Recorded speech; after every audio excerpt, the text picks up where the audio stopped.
Hello and welcome to Tricks of the Ashtray channel. Today is the 15th of April 2018, and in today's feature we're going to be featuring a couple of people. If you've received the notification for this particular video, it should be titled something like "Who Ate the Apple?" And according to the Bible that we read, we know that Eve ate the apple in the middle of the garden. As we all know, there is a very popular company that a lot of people love, which is called Apple. So this video is about the executives of the Apple company, which one of the names is Steve Jobs, who's been identified rather as one of the greatest innovators of our time when it comes to making us have the touchscreen phone. So we're going to be taking a look at Steve Jobs, who was the former executive of Apple. We're also going to be taking a look at Tim Cook, who is the present president of Apple. And we're going to be throwing in some small fish here and there that we think we should be covering about thereof. One of the names is going to be Ronan Farrow. Ronan Farrow is popular. He's one of the, let's say, the press people in the media who uncovered the Harvey Weinstein saga and the fact that Harvey Weinstein has been harassing or sexually molesting a lot of women in Hollywood for so many number of years. We're going to be taking a good look at Ronan Farrow as well. We also be going to take a look at 6ix9ine. 6ix9ine is a very popular rapper, very popular amongst the young kids today. And we're going to be taking a good look at 6ix9ine. We're also going to be taking a good look at Candace Parker. Now, Candace Parker is a female basketball player. She's very, very popular. I think she's won a couple of medals or so playing women's basketball. We're also going to be taking a good look at Crystal Stewart. Now, a lot of people may not know who Crystal Stewart is. Now, Crystal Stewart happened to be a winner of a Miss USA pageant, I believe. And she's in the movie titled Acrimony, directed and produced by Tyler Perry. Tyler Perry, whom a lot of black people love, who seems to do no evil at all. So we're going to be taking a good look at Crystal Stewart also. So those are the features, the small fish features that we have on this particular video. So if it's your first time on the channel, I'd like to welcome you. And before you continue watching this particular video, if you heard all that, I would advise that you pause the video right here and go look for the primer video. The primer video is going to answer a lot of the basic foundation questions which you need to watch any of our videos. And let me show you how to get to the primer video. The primer video is going to be the oldest video on this channel. It actually has a playlist called Primer. It's going to contain 2 or 3 more videos in it which we advise that you should watch. So you should just go to the channel and look for the Primer video or look for the playlist called Primer. So when you click on this particular video or any video that we have on this channel, there is a link in the description section. I'm hovering my mouse route over it right now. When you click on this link, it's going to take you to a document. The document is going to be called Male versus Female Visual Differences. Now, we advise that you study this document, download it, and save it for your own good so you can do your own transvestigations on your own. So since we're neck deep in the transvestigation, because we're going to be doing that as well, as much as pulling out so much other information, let's go through this document really, really quick. So you're looking at a female to my left, and as you can see, a female has an arch in the back. Now, why does a female have an arch in the back? The arch in the back is because the pelvis of a female is tilted forward. Why is the pelvis of a female tilted forward? The pelvis of a female is tilted forward so that a baby can stay inside the womb for the 9 months of conception that a baby goes through before being born into this world. Now, also, an arch is also extra support for the weight of carrying children so that the weight of pregnancy can be evenly distributed across the body without the woman having problems walking or hurting the baby. So that is the reason why a woman has an arch in her back. Males do not have any arch in their backs. Males have straight backs. The reason why is because the pelvis of a male is straight up and down. Now, there's something I want to throw out there so you guys can really see how ridiculous the lying and deception that's going on in our world. Now, if you Google the differences between the female and the male pelvis, One of the things that they're going to tell you in your anatomy schools or so is that the male pelvis is longer than the female pelvis. Now, I want to ask you guys a question. The male pelvis doesn't carry any, it doesn't have any space for any children, okay? The female pelvis does. So just based on that fact alone, which pelvis do you think would be the longest amongst the two? Based on the fact that one is designed to carry children and the other is not. I think common sense and logic would tell you that the female pelvis ought to be longer than the male. But in any case, let's get back to what we're saying. I'm just throwing that out there so you guys can understand how the deception works in our world. So the male pelvis is straight up and down. It has no arch because the males don't get pregnant. Males do not carry pregnancy. It's not required. It will never happen. So the back is straight up and down. So, the pelvis is straight up and down. So if a man's back, since men do not carry babies, they don't have any arch in their back. A man's back is straight. If a man's back wants to arch, it's going to arch outwards into the shape of a D or a P. A female back is going to be shaped like an S or a C depending on where you draw the arch in the back. If you draw the arch from high above the shoulder blades like this, a female's back is going to be shaped like an S. If you draw the arch from below the shoulder blades, it's going to be shaped like a C. So remember those letters. A female's back arches like a C or an S. A man's back does not arch. If it's going to arch at all, it arches outwards. A female back arches inwards. So a man's back arches outward into the shape of a D or a P. Just scroll through the document just to see, show you some other stuff so you can actually see that a female will always have this deep C arch in the back. Here's a female kneeling down. As you can see, there's that deep C arch in the back because the pelvis is tilted forward. A very pronounced arch. It could be the pronounced, how pronounced the arch can be is also dependent on the ethnicity. Ethnicity in this case meaning that some people have woolly hair and some people have straight hair. So that's just what I want to make you understand. So we scroll further down into the document just to show you that it doesn't really matter about the size of a female, how big she is or how tall or how small. A female will always have an arch in her back. So here is a big female to my left. As you can see, there's an arch in the back and this pelvis is still tilted forward. And here is a small female, arch in the back still, and the pelvis is tilted forward. It doesn't matter if the female's got muscles, she's in the gym working out, nothing can change the skeletal structure once it's conceptualized at birth or set at birth. The sex of everybody is determined at conception and nothing can change the skeleton. Changing the skeleton is much more like playing with the foundation of a house. If you play with the foundation, the whole house comes down.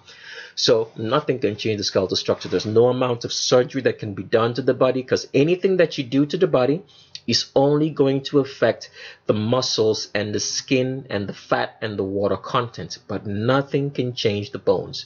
So if a male tried to have female hips, the hips will still be above the crotch, which I'm going to show in a minute or two, because males have hips above the crotch and females have hips below the crotch. So a female, no matter what she does, no matter the surgery, nothing can change the skeletal structure. The hips of a female will always be below the crotch, and that of a man will always be above the crotch. So as you can see right here, there's two muscular females. They still have an arch in the back. So let's move further. So I'm gonna play a short clip of video so you guys can see where the location of a female hip is at. A female's hips is always going to be below the crotch, and that's how a female gets measured into clothes, her pants, her dresses, or whatever she wears.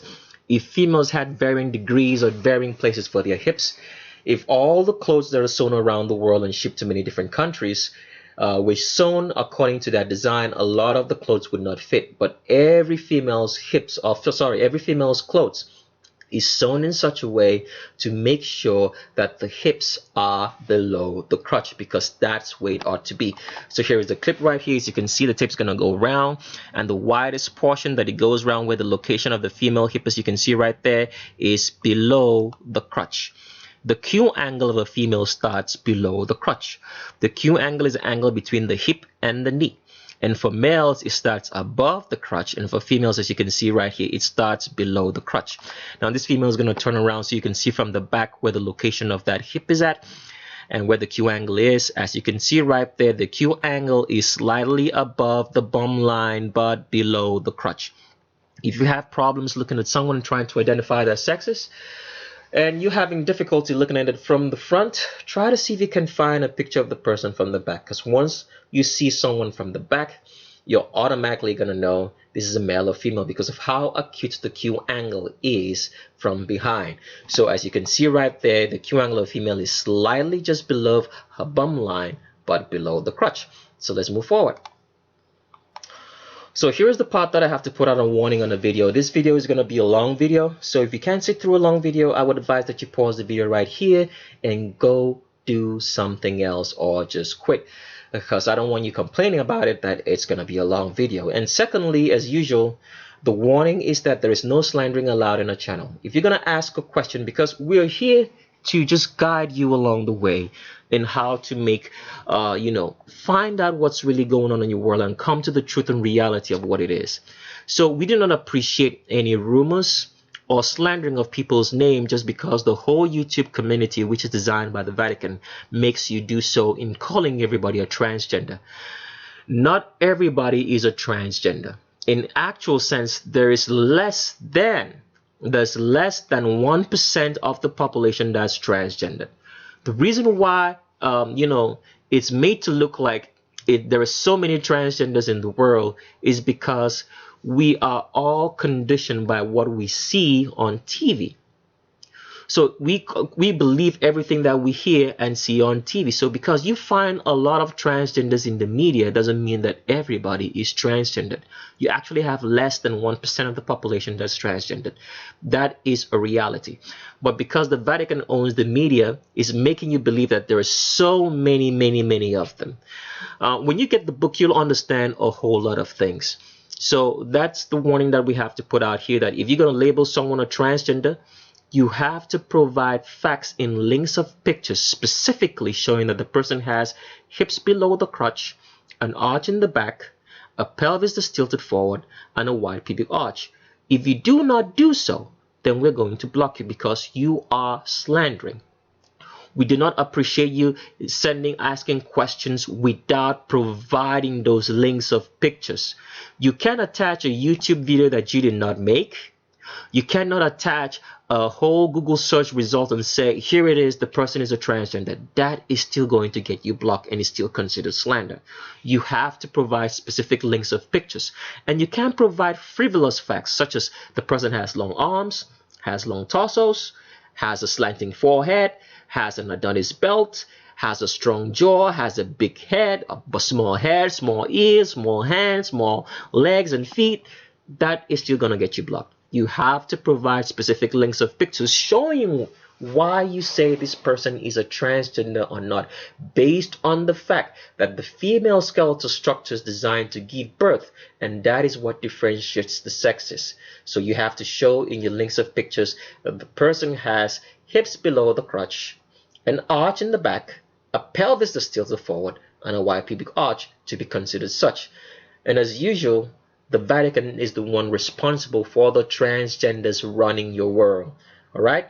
There's a whole reason that we can't get into. That's why you need to get the book. So speaking of the book, part of the reason, because I know a lot of people are always expecting, I'm not saying you shouldn't be expecting that we should have videos. We should be having frequent videos. And so if we go for a long time without a new video coming out, you kind of think maybe that there is something wrong or something going on. But we want you, the whole idea of the channel was to lead you so that you can do your own investigation on your own, because that's the whole point of the channel. As much as we like giving out the information, but the whole idea is that you should be doing this on your own. Investigate into your world to know what it's really about. Okay, so part of the reason that we've been out for a while is because, as you know, the Vatican is hard at work trying to shut us down. So we had to attend to some other projects which would help us so that in the future we can still be here giving you out information. And part of that, those projects would be happening to do with a website and the book as well, and movies. So like I've said before, we are dealing with writing scripts. So we're just putting things in place to make sure that this happens over in the future, as by the grace of Yehoshua, when he gives us the grace to do so. So speaking of the book is ready. And part of the problem that we had with the book was when we tried to when we wrote the book, maybe if you've been on the channel for a long time, when we wrote the book, we told you that we had reached about 800 pages or thereabout. Okay, so but when you write a book, you write it in let's say in a Word document, as you're seeing right here, and then when you actually let me just pull this book out right so you guys can see the PDF format of it for a while. I'm not going to scroll through because I'm not going to give out any details until you get the book in your hands. I'm just trying to show you guys some stuff. So I couldn't find the PDF, so let's just deal with this for a minute or two. So as you're looking at, this is the index for the index of the book. And so when I was trying to say that when we made the book, we told you guys it would be like 800 pages max. So when you start writing a book, and with everybody, and when it's just not just me just writing the book, there are other people who are putting in their details here and there. So when we compiled everything together, we were doing it in a Word document like this. So but book printing is actually different from typing out a book in a Word document, because you have to know the specific dimensions for the book. So when we went to the publisher and we were ready to get the book out of print and everything else, the publisher now told us, what dimensions do you really want this book to be in? So we said, okay, we thought of a certain dimension, so that the images, because the book is in color, the stuff is being highlighted so you can understand what we're saying, and we bring you back to certain things, and we put everything in color. The images are in color so that you can actually understand what you're reading, so you can always make a reference back to the highlighted section as well. So the publisher asked us, what dimensions do you want the book to be in? So we now said, okay, we want the book to be a certain dimension. So when we tried to conform the book to the dimensions of publishing, the book spilled over to 1,400 pages, over 1,400 pages. Mind you, we already condensed this book to the 800 pages, because if we were to write everything that we know, that we have with facts and information, like you're going to hear some of it today on this video, the book would have been over like 5,000 pages, and I'm sure nobody would be able to buy that, because it was pretty expensive. I mean, printing and publishing is a really expensive thing. So we were now faced with a dilemma. We have 1,400 pages. From 800 pages, we almost have twice the number of pages that we wanted to give the book out for, with so much information. So we are now faced with the problem of, should we take out 700 pages, all right, of information, which is so valuable to what the book is about, or what do we do? So we were faced with that dilemma. So because of that particular dilemma now, we had to try as much as possible to reduce the book to a stage in which we wouldn't lose a lot of information. So we had to summarize it. So a lot of things that we would spend in detail explaining, we had to do a summary, and it is still a wonderful book. We stand by what we say, that this book is the next best thing after the Bible. We don't say that to be braggadocious, or we're bragging about it or anything like that. Or we don't say that to be proud. We're just saying an honest opinion. If you've never loved reading your Bible, goodness gracious, when you do read this book, you will love your Bible. You will absolutely love your Bible. I'm telling you. So, but we will be sending an abridged copy of the version of the book to the people who are interested in buying it. And I have to say at this point that the book is going to be pricey. It's not our own doing, it's because of how the cost of printing and publishing is right now.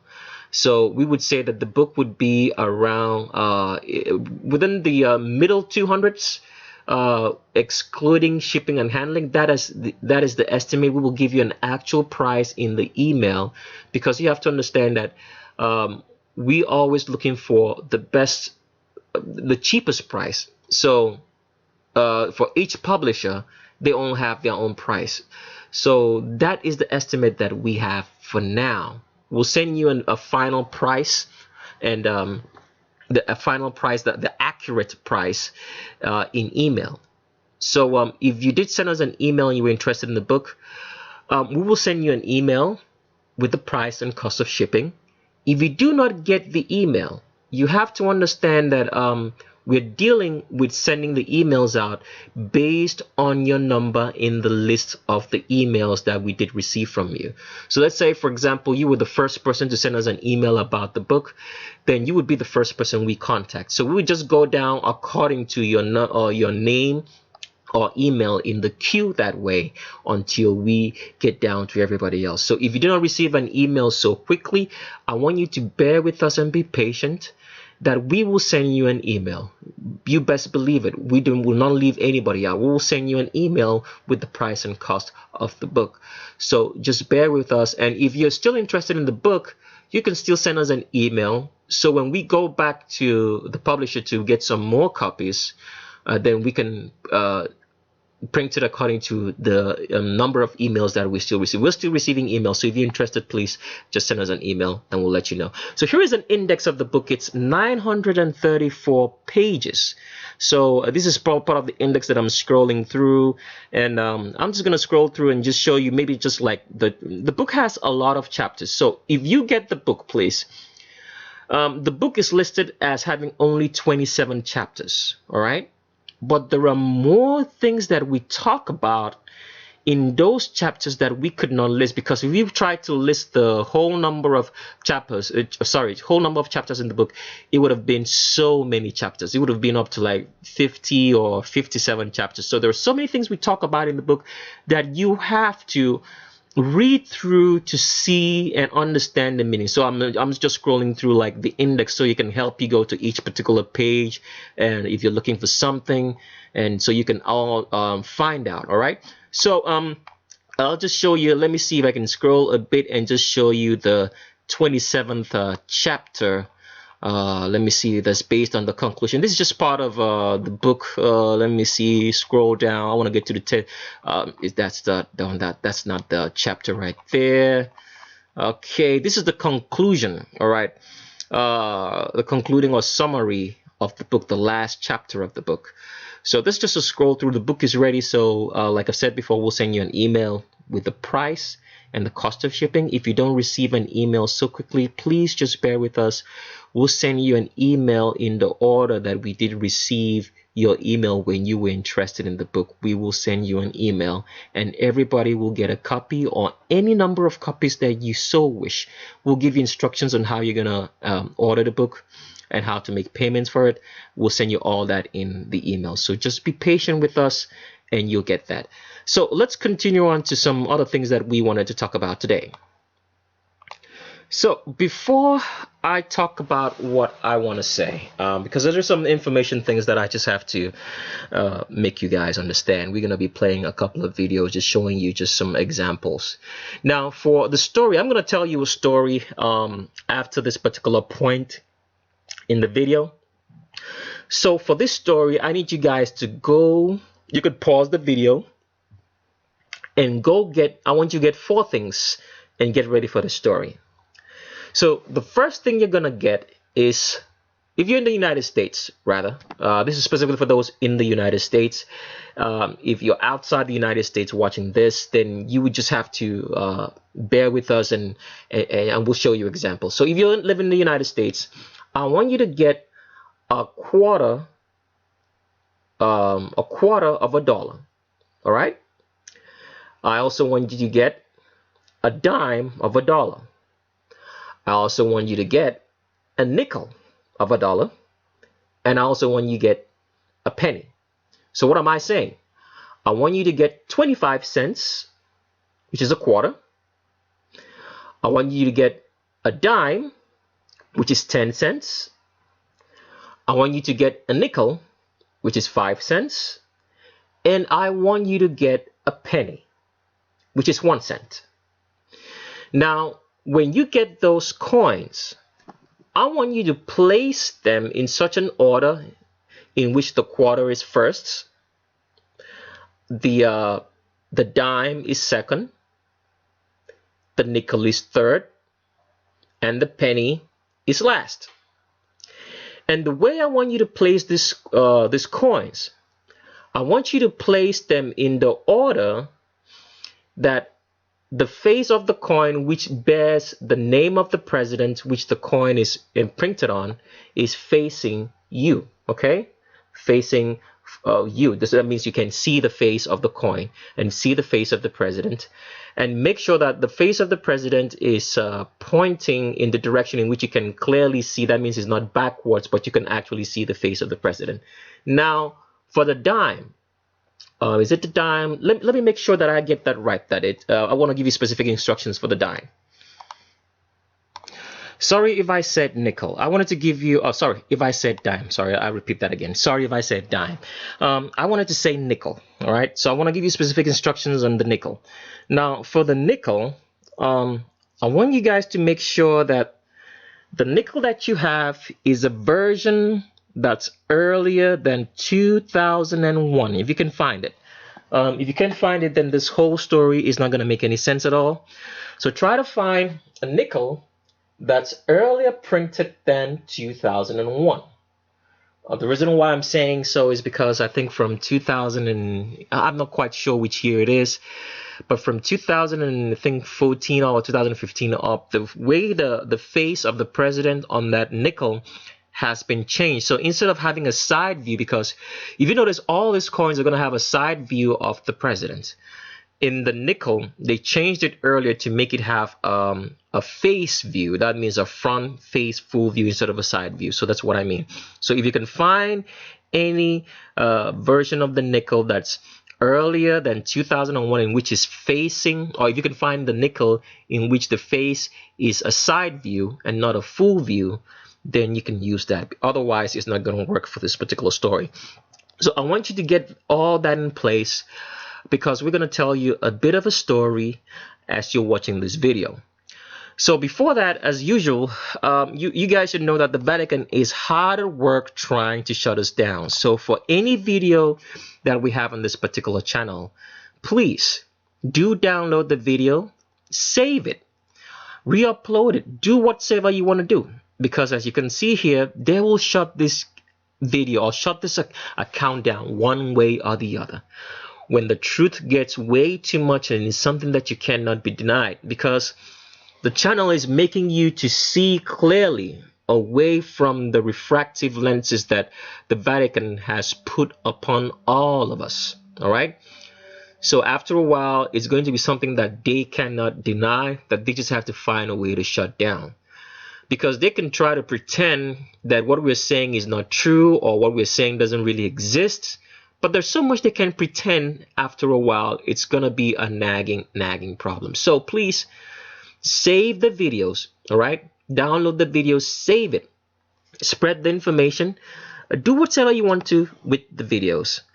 Because the Vatican will always try to shut us down. As you can see here, they landed a strike on account, even though they removed the strike at this point. But we know they have other ploys, and ways to shutting the channel down. As you can see right here, we were talking about Selena Q, and they told us that Selena Q had nudity in that particular video. They didn't care to let us know what was the minute mark for that content of nudity in the Selena Q video, because it was just all about truth. So if you're interested in the Selena Q video, go look for the Bono video on this channel. We'll give you instructions on how to watch that. We did tell you that there's going to be a lot of shocks down the road on this particular channel. We started saying that before the Clint Eastwood video, and you guys are in for a ride. We're going to be trying to make as many videos as we can weekly, so that you guys can get all the full details before the channel gets shut down. And also, since we have the book ready, once you send us an email, we have you on our email list, so we can email you future correspondences on what we are doing, especially concerning our website and movies in the end. But the book is ready. So if you're interested, like we said, you send us an email and we will mail you the price and cost of shipping and tell you how to get the book. So let's move on to what we have in store today. So a video that I'm gonna play, a video by a guy called Rich Piana. Now, Rich Piana is a bodybuilder. He died, I think a year or so thereabout. And Rich Piana was considered one of the, let's say, the most truthful speaking bodybuilder in the world. The reason why I'm gonna play this video is because of this. A lot of people have been conditioned to believe that people with straight hair, or as they would call it, the white man, or let's say, for example, the white man always tells the truth. You hear that all the time. You can trust a white man. Even black people have so much been conditioned and downgraded and degraded, whatever name you might want to say, that they actually believe that only white people, and I would put it right, that only albinos tell the truth. So when they go about, their business in everyday life, they tend to judge things based on the texture of the hair than the truth. So the reason why I'm playing this video is to make you understand that in a system of white supremacy or albino supremacy, if you hear me say that again for the very first time, you hear me use the word albino, because when someone says they're white, what they're actually saying is that they're albino, but because they do not know that the history and the origin of where whiteness comes from, they don't understand the meaning. So if you're interested in knowing all about that, please look on the channel for a series or for a playlist called The Myth of Whiteness. Being white is a myth. There is no such thing, because white is not a color. White means an absence of all color.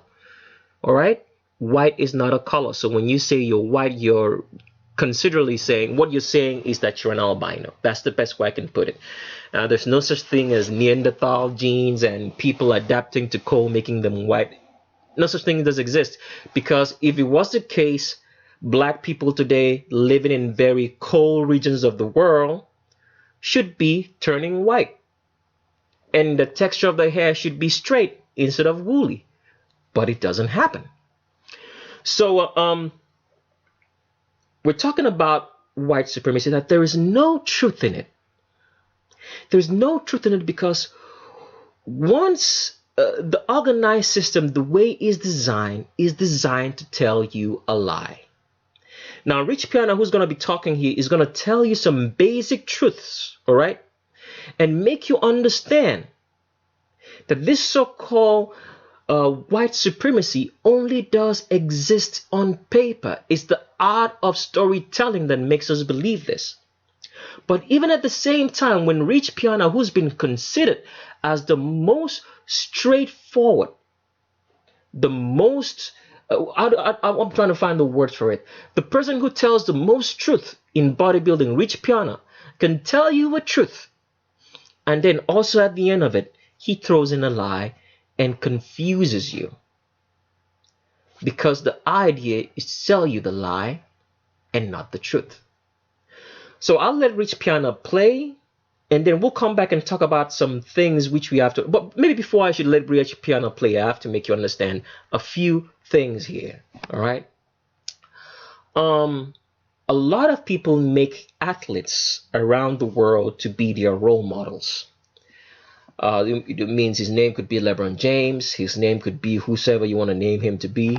They make him to be role models, and you see a lot of people get so crazy about sports and athletic and treat it like it's something that is supposed to be some sort of a god to them. It's very, very important. Like football, basketball, when you hear them talk about it, they put so much energy and emphasis on it, like it's a do or die affair.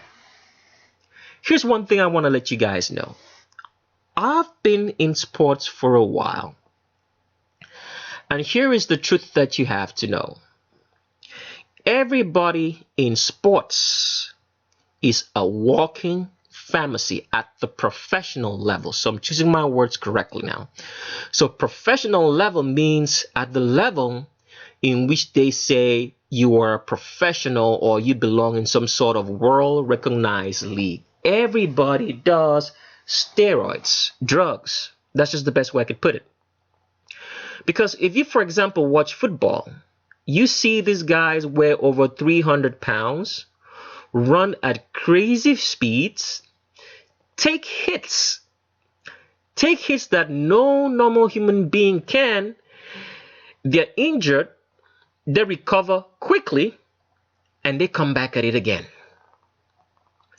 All that is possible because of steroids. But steroids helps you heal faster, makes you stronger, and makes you a better person. Now, I'm going to take a particular example to show you that the whole industry of professional athletes is a drug business. That's the best way I could put it. Every athlete to perform needs to take steroids.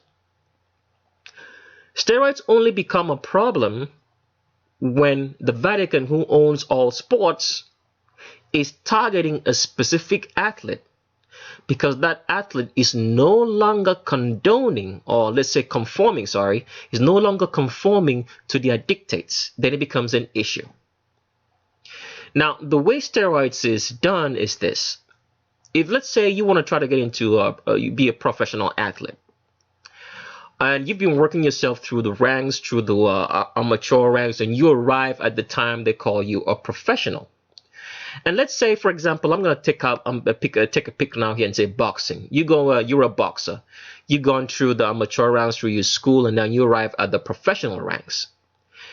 And let's say during the one of your, let's say, first professional fights, because you probably heard that people take drugs all of a sudden in sports. It's never really occurred to you, and you've been training very, very well, and your coaches give you a diet and everything else. When you get to the professional level, and let's say you in your first fight you got hurt pretty bad, okay?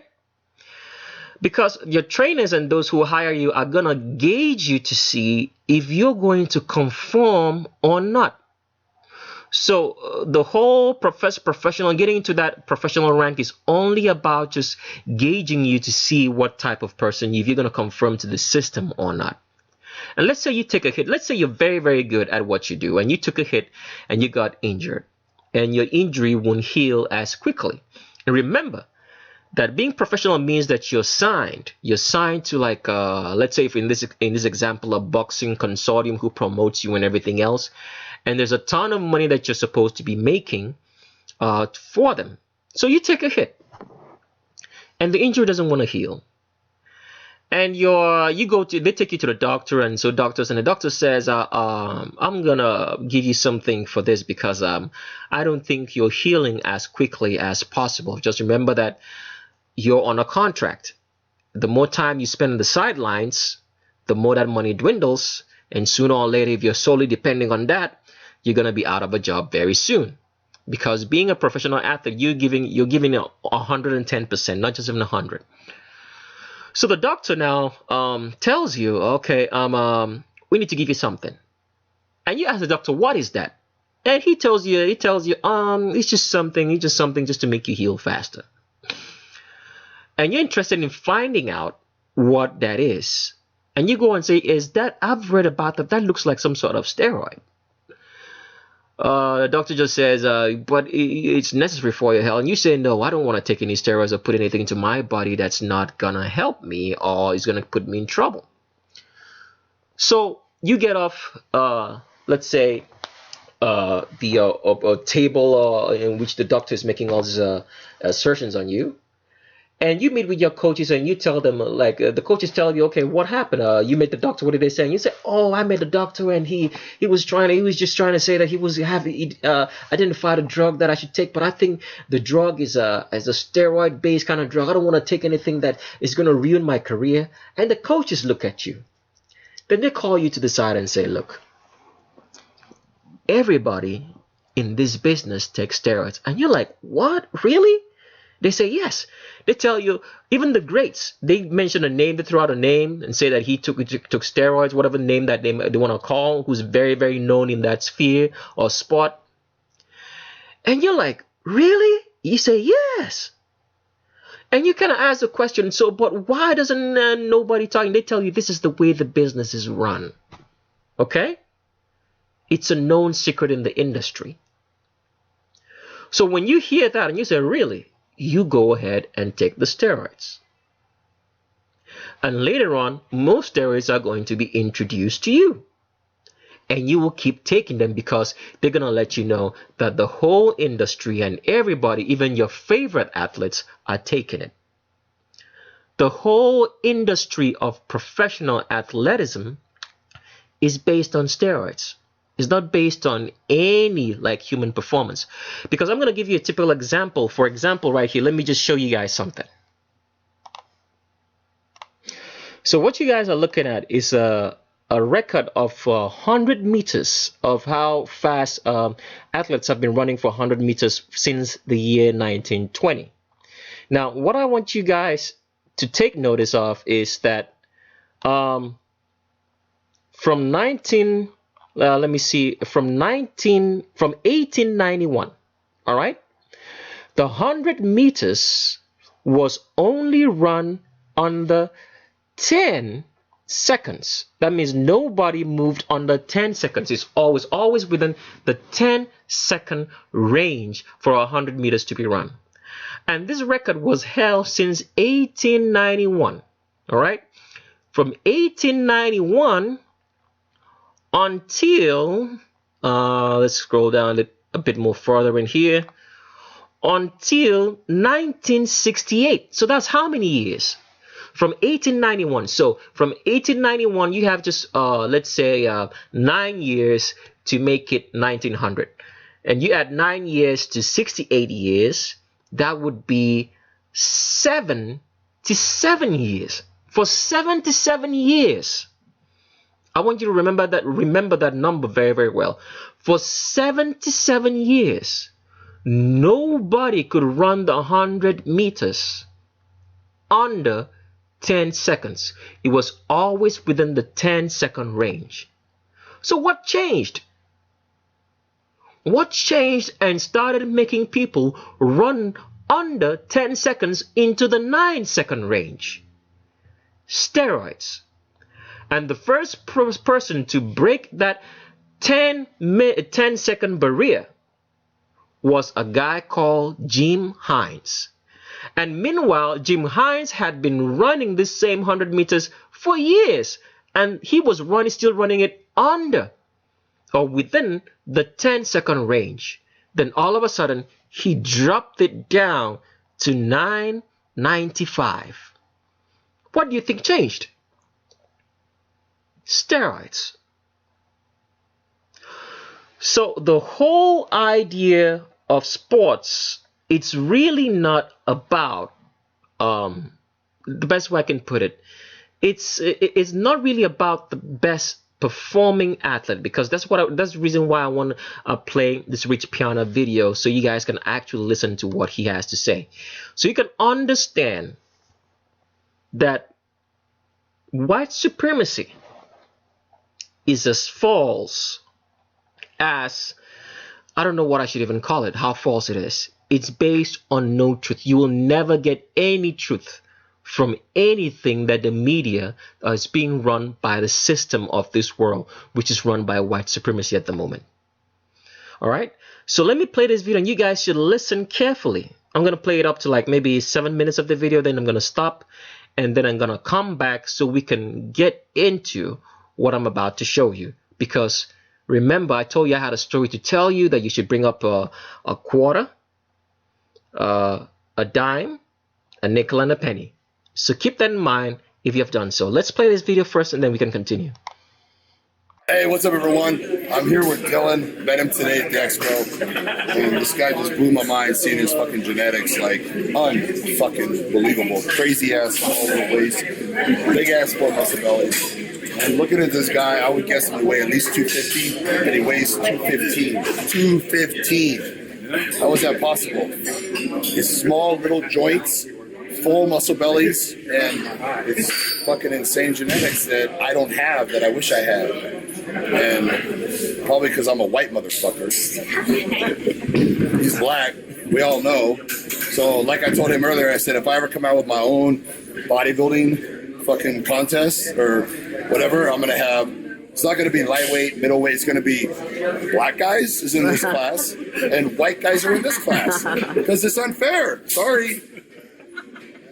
At the Mr. Olympia, top 5 was black guys.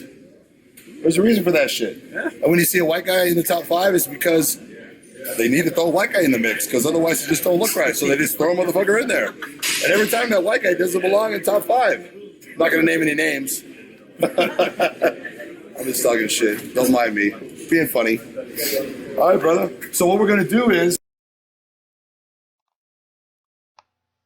So you have heard Rich Piana talk about that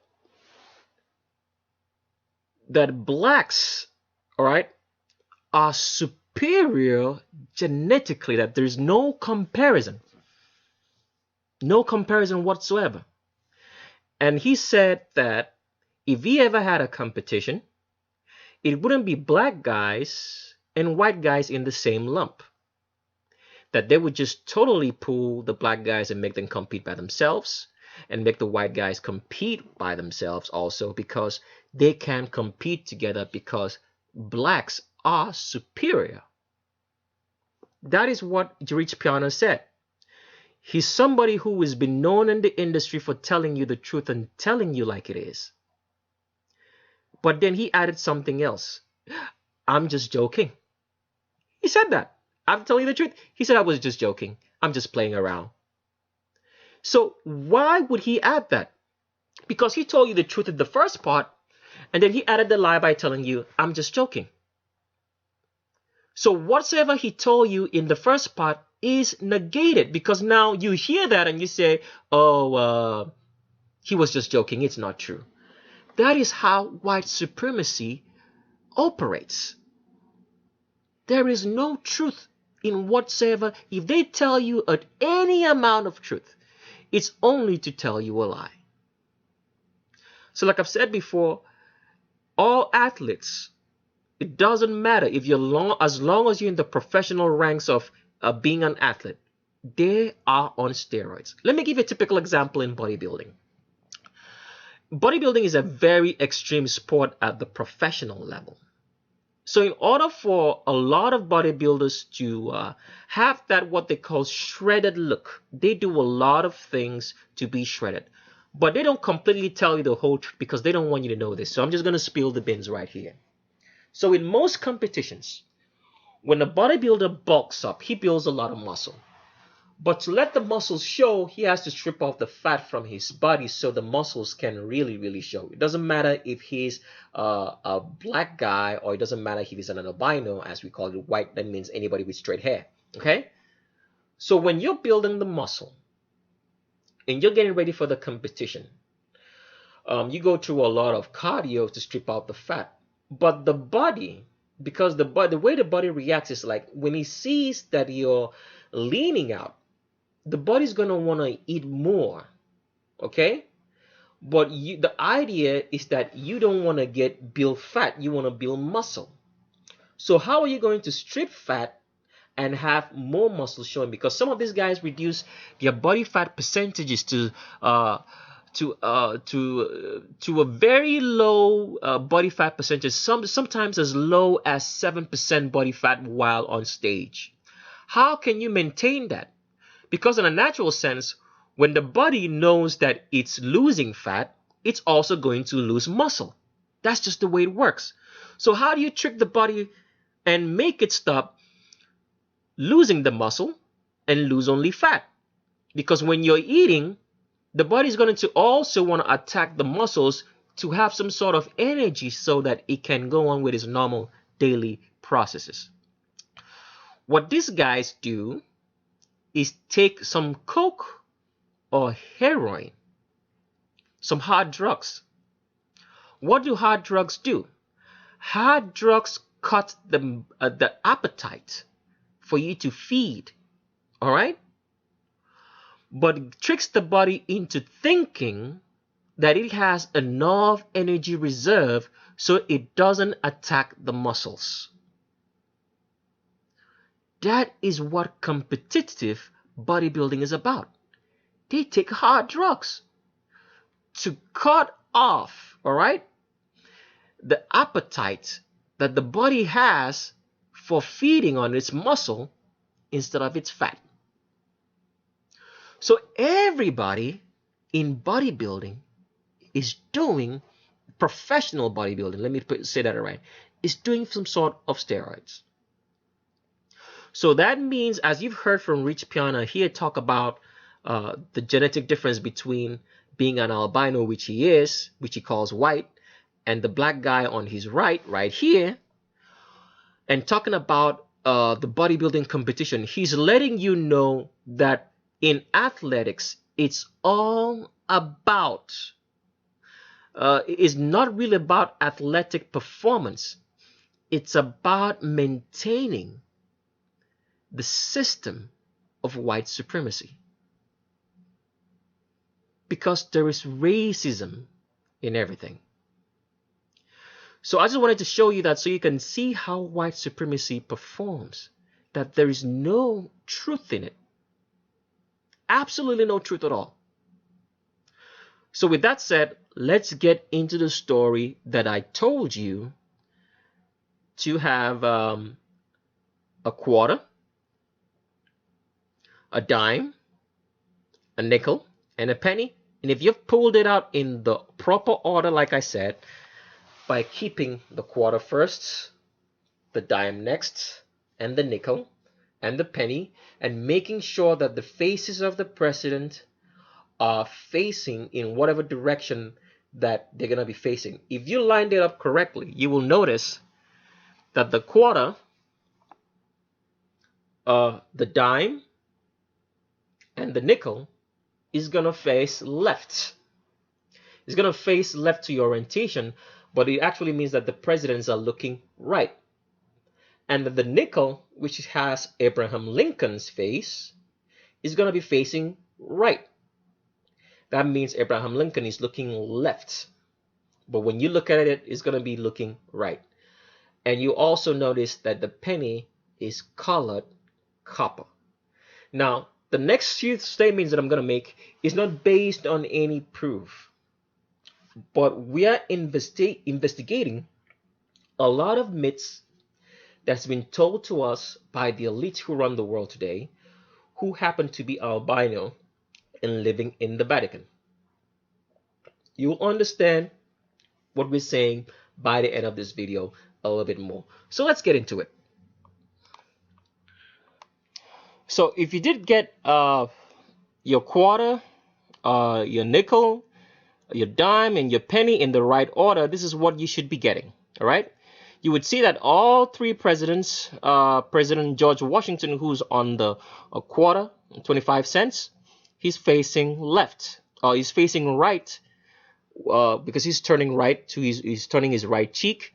But when we're looking at it, he seems like it's facing left. So I'm just going to call the orientation that we're looking at. Okay. But know that in the true orientation, he's looking right. Okay. So both of them, President George Washington, Franklin D. Roosevelt, President Thomas Jefferson, they're all looking right. And only President Abraham Lincoln is looking left. And the color of this coin is colored copper. All right? And this is 1 cent. Okay? Or they call it a penny in the United States. So here's the story that I want to talk to you guys about. Because the idea, the reason, because I've talked about this before. In order to control the body, you have to control the mind. How our whole entire body, that means your body is designed to carry your mind, because your head is on top and the whole body supports the head. So the reason for the body is just for the head. Without the head, there is no body. Okay?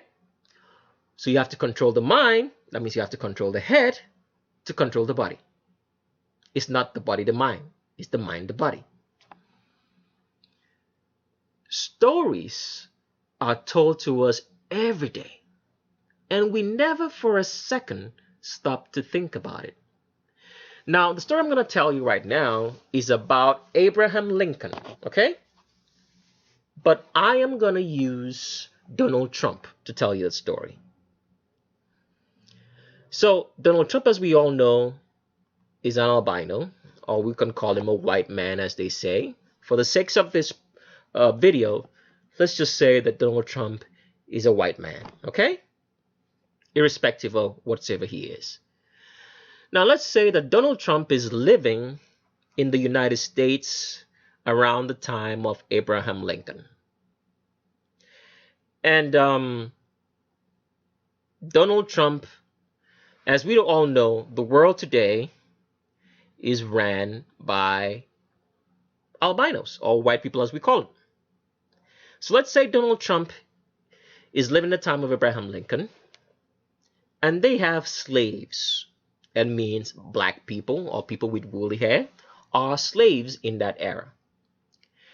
And let's say that Donald Trump,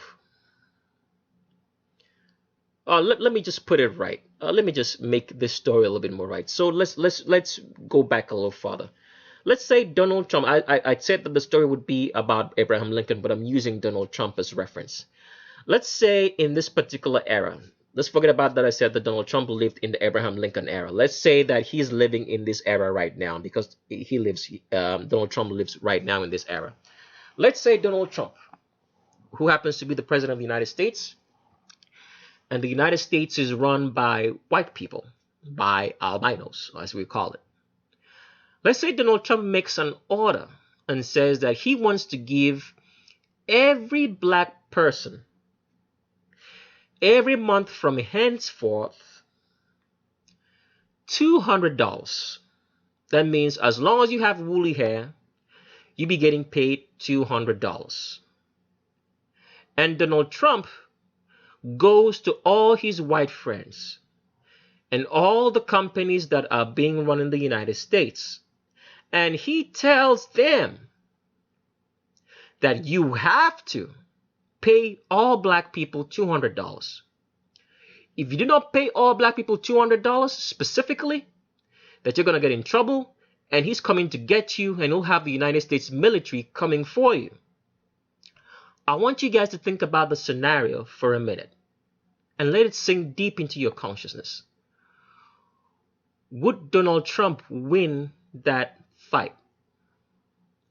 Him being a white dude, going against all his white friends and saying that he wants to pay, all right, all black people $200 every month for free, that they have to pay it.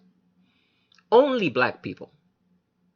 I want you to think about the scenario and think if it's possible and doable in today's society, and that Donald Trump would win that fight, him being a white man going against all his white friends and making them to pay black people $200 from their own pockets. Is that story believable? Now, why am I telling you the story? The reason why I'm telling you this story is because we have been told all through history that Abraham Lincoln freed the slaves, and that Abraham Lincoln made the whole United States of America go into a civil war because of abolishing slavery. And Abraham Lincoln was white. I want you to think about that for a second. Does that story sound believable to you? Based on the fact that this happened. Remember, We are so far away from the slave trade today, or slavery era as we say it, in the year 2018. And even no matter how far we've been, we still have a lot of racism in the United States. Now imagine for a second that a white man in the 1800s went to war with his other white friends to free black people from slavery. He decided to go to war. Is that even possible? I want you to think about it now, because we've been hearing this story for a very long time. I don't think that Abraham Lincoln was a white man. If Abraham Lincoln wasn't white, based on the story, because it is impossible to believe, if you open your mind to the thought that a white man would go to war against his other white fellas for keeping slaves, somebody who's not of his own ethnicity. He has nothing to gain from it, because what Abraham Lincoln did was made a lot of white people lose money by keeping their slaves. So is it possible that Abraham Lincoln and the stories that we've been told throughout history about the origins of the United States is all false? Is it possible that all the presidents up to the time of Abraham Lincoln were not white, as we're told, and that the images that we see of these presidents are not who they say they are? Because if Abraham Lincoln was such a great man, why would they try to wipe him out by giving him a 1 cent, all right, the lowest denomination for money in the United States, on a very small copper-colored coin? And why is he facing the opposite direction to all the other presidents of the United States? Is it possible that this man here in Abraham Lincoln wasn't a white man, that he was a woolly-haired man who was president? Is it possible that all the United States presidents, from George Washington, John Adams, Thomas Jefferson, James Madison, James Monroe, John Quincy Adams, Andrew Jackson, Martin Van Buren, William Henry Harrison, John Tyler, James Knox Polk, Zachary Taylor, Millard Fillmore, Franklin Pierce, James Buchanan, and Abraham Lincoln were all black presidents? And that at this time in which Abraham Lincoln went to war, in the years between 1861 and 1865, that war destroyed and removed all the black leaderships in the United States, some who were keeping slaves and some who were not, because we all know that the first people who came to the United States were black, woolly-haired Europeans and were not white. Is it possible that this war destroyed that leadership and gave the chance for the albinos who run the United States today, who have run it from the Vatican, who took over the Vatican, gave them a chance to now run the United States also as well? Is it possible? Is a question. So that's one of the stories that we have to look into, to find out if there's any truth at all in what we've been told throughout history. Because one of the things that I found out is that the mystery of white supremacy, or white supremacy rather, right, is not based on any truth at all. White supremacy has made us believe in so many false theories because the idea is to remain the elite at the expense of the people whom they overthrew. Now I'm going to tell you another story now. Naturally, the world has been made to believe, because we watch a lot of TV and we listen to a lot of news information out there, that the population of the world is about, let's say, 7 billion people at this point in time. And out of these 7 billion people, that we have about, let's say, 3 billion Indians and Chinese, and that we have about 2 billion black people and other ethnicities that are not black. So that means if you divide the 7 billion people up, if you divide up, you're gonna have only, let's say, 1/5 of them being black people with woolly hair. We've been told this 1,000 times over. And if you watch the movie Black Panther, like I've said before, is going to be, we're going to allow it for it to come on DVD, but you're going to get a small snippet of it on this particular video, in which we're going to break down that movie for you to understand what was really going on. In the movie Black Panther, Killmonger said that the population of black people in the world was 2 billion people. It seems like every time the Vatican, the white or the albino Vatican, supremacist Vatican, is throwing out this number at us all the time, trying to make us understand that there are very few black people in the world. Very few of them. They do it in so many ways. Because I do remember that before, let's say before the 1990s, we never heard of China having a population of 1.3 billion people and India having 1.3 billion people. Then all of a sudden, this sudden explosion came out from nowhere that there's so many people in China and India. Now, I'm going to show you to a website. I want you to go read up this website. You can click on the link and I'll show you that. And the website here says that it has doubts about China's population figures. Now, you know, the way white supremacy works is this. They'll tell you a very big lie, all right? If you don't accept that big lie, they'll tell you another smaller lie, so that one way or the other, you're going to be jumping from one lie to the other and never at the truth. So in here, this article is going to say that it has doubts about China's population figures. You can pause the video at any point in time and copy this link out so you can go read up about it for yourself. I'm going to just read it a little bit, then we can continue talking. It says, for about a dozen years now, I firmly believe that there are far fewer people in China than official statistics report. The Chinese government says 1.3 billion, but my eyes and judgment as CE and N's reporter, they tell me something else, and I choose to believe the latter. I believe a lot of places in China in the past 20 years have found the country to be mostly empty. I'm not talking about the Gobi Desert or Tibet, where there isn't supposed to be a lot of people. I'm talking about the parts of China where there is purportedly a huge crushing mass of human population. I've seen many people in Chinese cities, but it's not anything like it's in Indian cities where you see, this is where the lie creeps in now. So they already tell you, I mean, these guys are wonderful in the way they tell you stories. They already tell you the big lie that China's population is not what they make you want to believe, all right? Then they jump to the other lie. So if you don't believe the Chinese population is very small, I want you to believe that the Indian population is the truth. It's about 1.3 or 1.5 billion people, as they say. So let's just keep on reading. We'll talk about this later. It says, I've seen many people in Chinese cities, but it's not anything like it's in Indian cities where you see, smell, and hear people everywhere. In major Chinese cities, if you leave the crowded center, you can drive a long way on empty boulevards devoid of pedestrians and ask yourself, where are the Chinese? Outside the major cities are jungle, farmland, and wilderness that welcome you in areas that are supposed to be densely populated. To be sure, there are many places in China where I've found a great deal of people.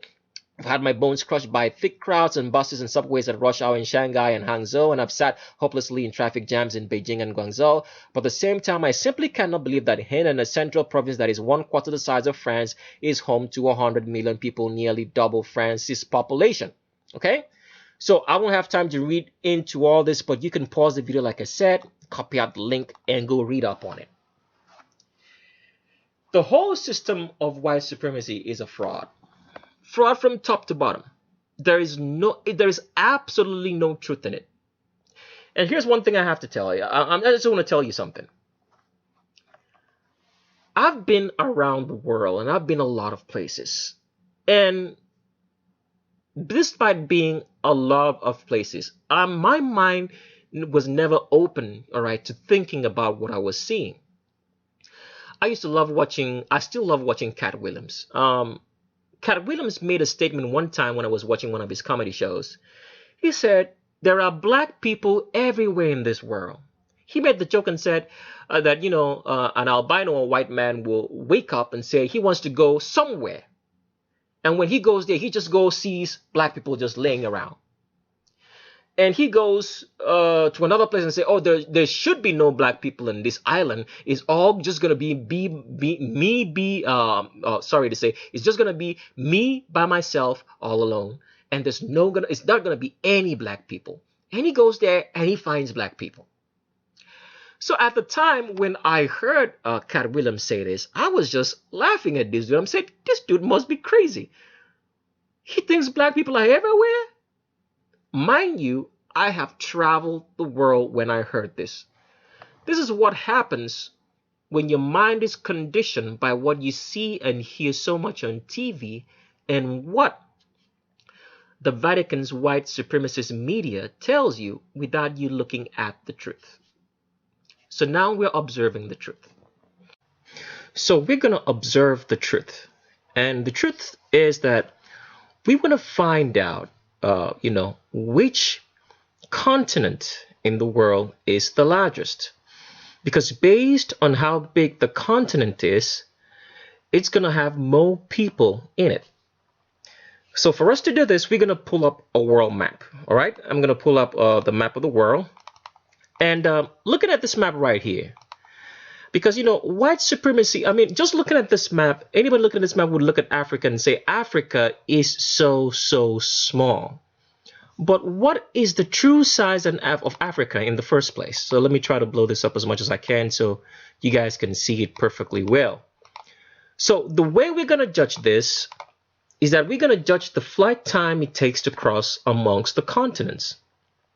So for example, if you live in the United States, and you're traveling from the west coast of the United States to the east coast. Now, some people get confused about when they say west coast and east coast. What comes to your mind is Los Angeles and New York City, all right?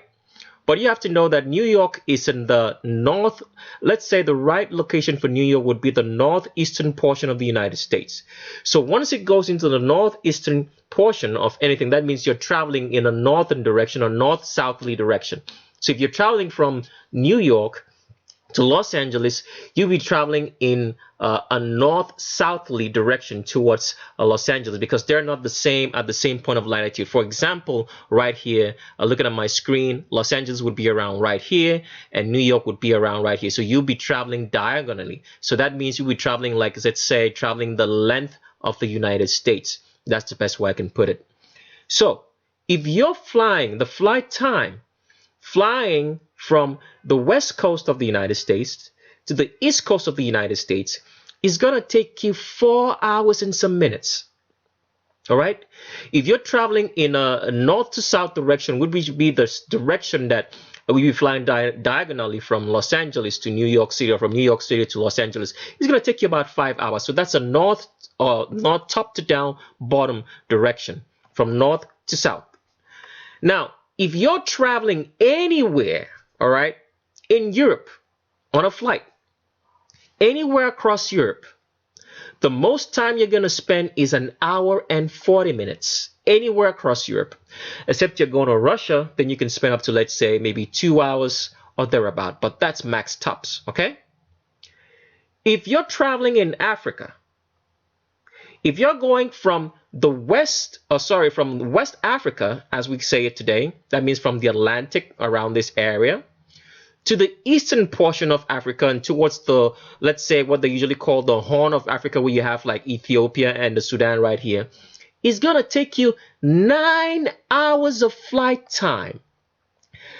I'm just trying to say an average of 9 hours. That means it can take you up to 10 or 11 hours flying from the western portion of Africa to the eastern portion of Africa towards the Horn of Africa. If you're traveling from the northern tip of Africa down to South Africa, it's going to take you 11 hours of flight time. 11 hours. So that would take you almost 11 hours flying through the continent of Africa. There is no other continent in which this kind of registered flight time does exist. So automatically that tells you that Africa is the largest continent in the world.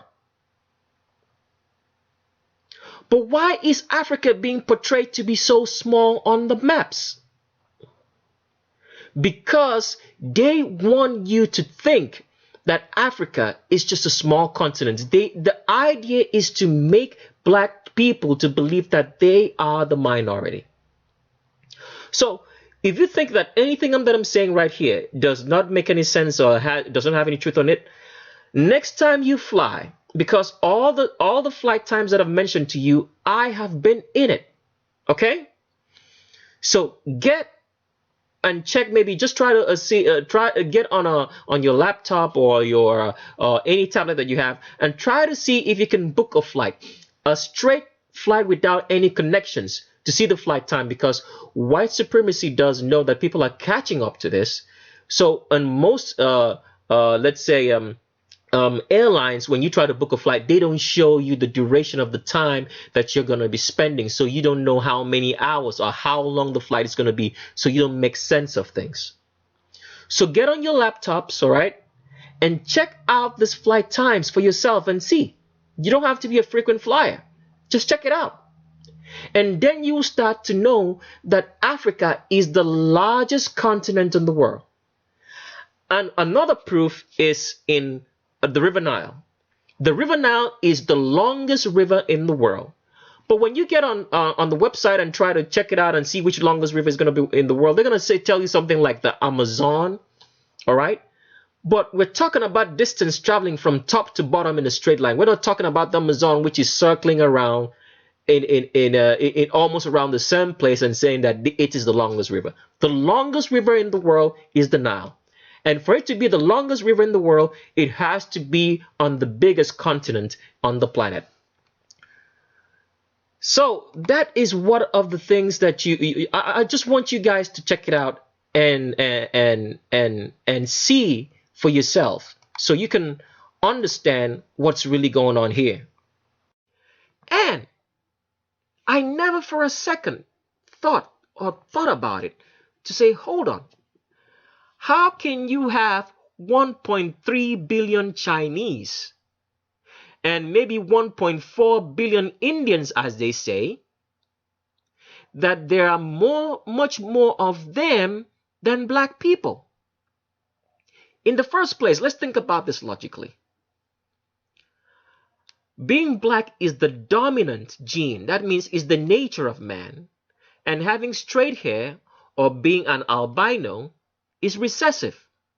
So how can the recessive traits have much more population than the dominant gene species?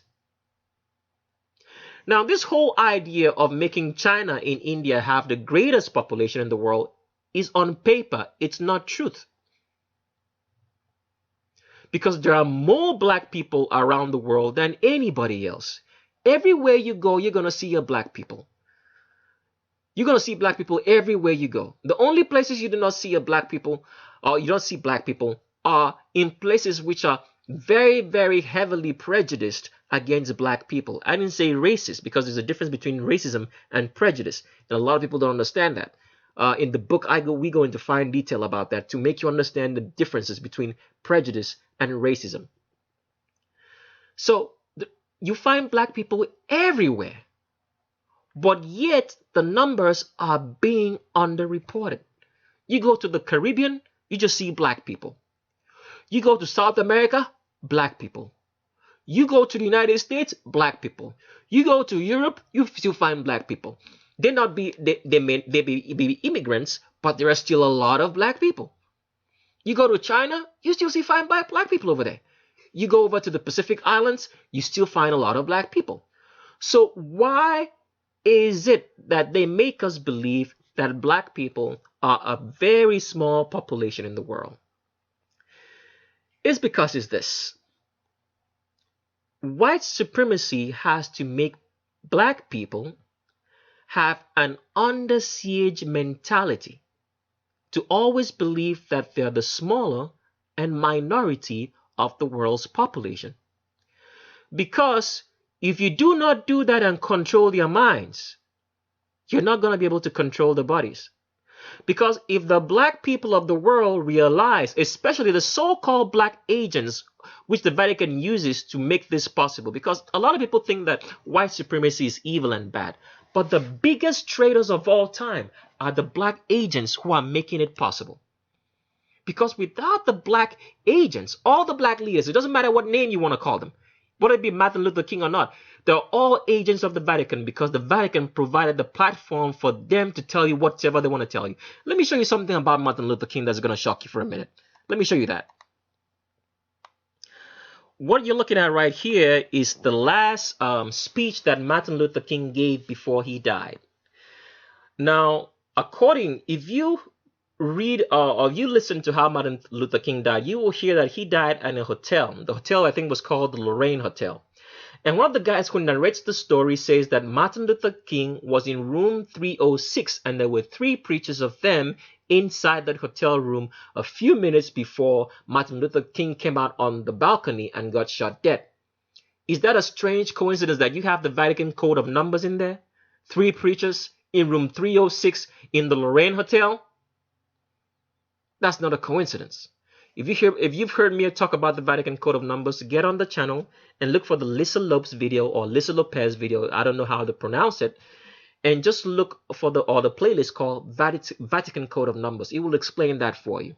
So it's not a strange coincidence that Martin Luther King was in that hotel room. Now, we're looking at a speech. What you're looking at on my screen right now is a speech that Martin Luther King did before he died. You could pause the video and copy out this link and go read up on it. Now, what I want you to notice in this particular article is this, that Martin Luther King spoke on April 3rd, 1968. Is that a coincidence that a Vatican Code of Number is on the speech date that Martin Luther King spoke? I don't remember if he died on this particular day. He says he gave this speech at the Mason Temple, Church of God in Christ headquarters. He gave a speech. A so-called man of God who was trying to deliver a message to his own people gave a speech at a Masonic temple. Is that a coincidence? So when you hear me say that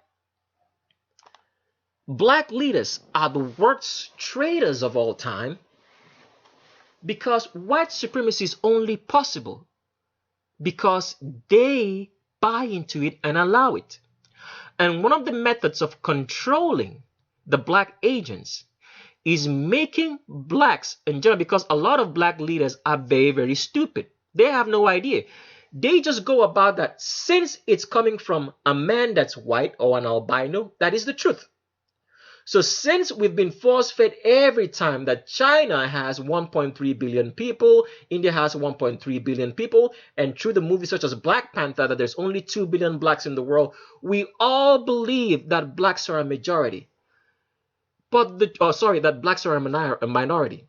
But the truth is this, there is 15 people to every person that has straight hair. That is the population. There are more black people in the world than all the people in the world who have straight hair combined. But the white supremacists don't want the black people to know that.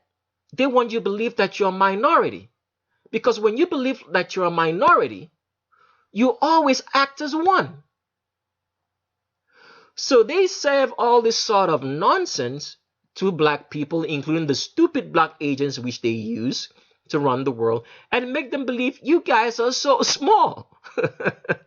This just makes me laugh. You guys are so small. You are a minority. The world is 3/4 black.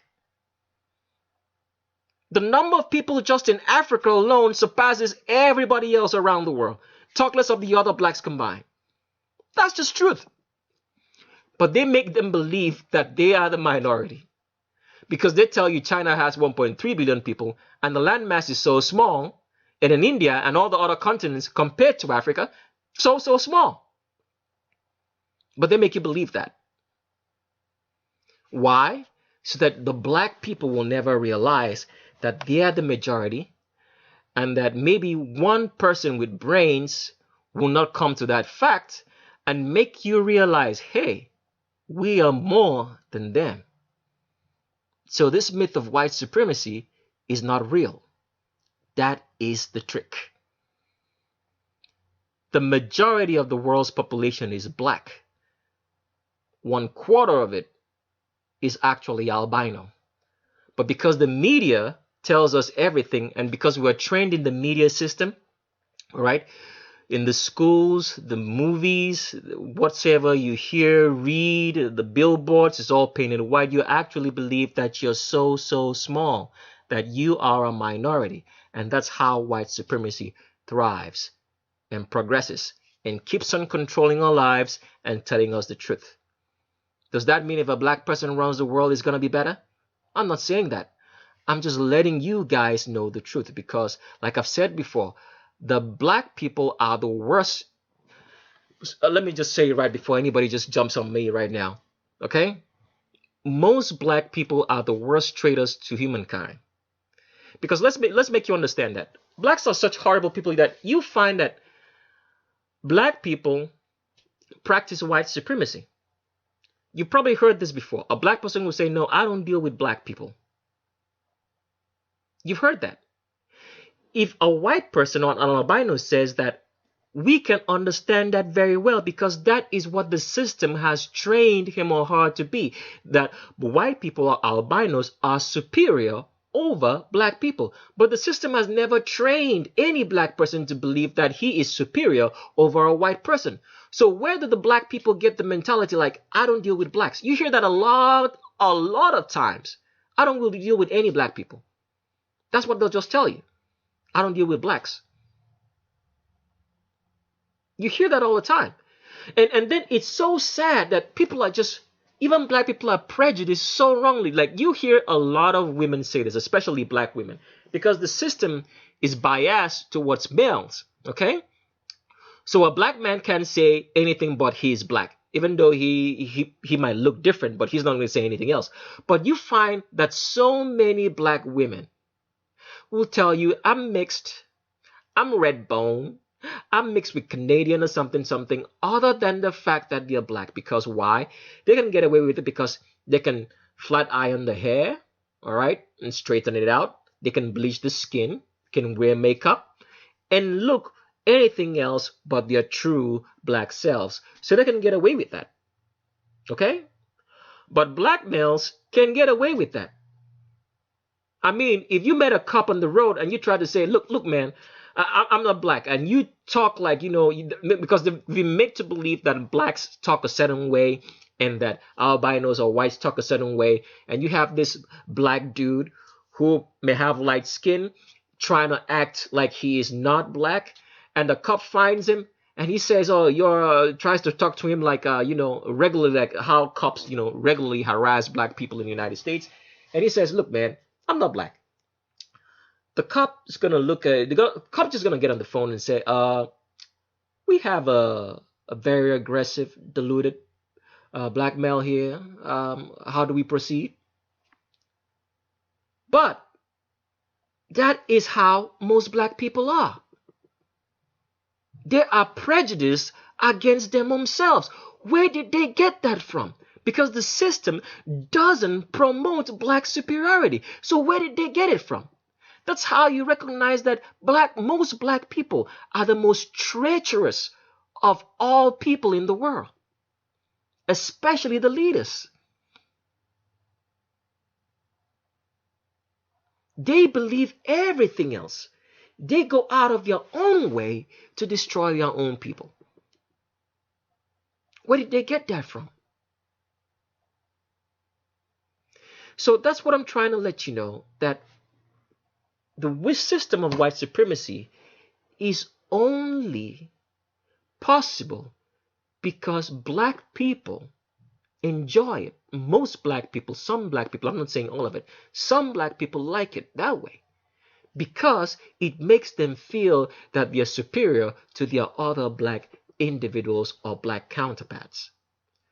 So that's why white supremacy is the most horrible, demonic ideology that has ever been let into the world, because anybody can practice it irrespective of what the texture of their hair is. Anybody can practice it. In most places, like you walk into a store, you start judging people by the texture of their hair rather than who they are, what they say. The hair looks woolly, you start acting a certain way. The hair is straight, you act correct, and you say, oh, he's going to come correct. That's what white supremacy does. And the worst traitors of all are the black people who practice it. So the whole idea now is this. The reason for all these lies of telling us that the population of India, the population of China, is that much number of people, and that black people are really small, there are only 2 billion of them out of the 7 billion, is to give blacks an under-siege mentality, especially the black leaders, so they do not realize that they have the biggest landmass in the world, the biggest landmass with people, and that everywhere you go, there are black people. You don't see Chinese people everywhere you go. You don't see Indians everywhere you go. But everywhere you go, you see black people. That is a fact. So that is just what all these lies are all about. So that's the information I have for you guys right now. So we're going to switch gears and let's go look into the so-called people who actually ate the apple. Are they male as they are being portrayed to us, or is it something else? So let's do that. So here is Steve Jobs with Mike McCullough. Now, Mike McCullough, they are the people, according to us, history are the people who started Apple.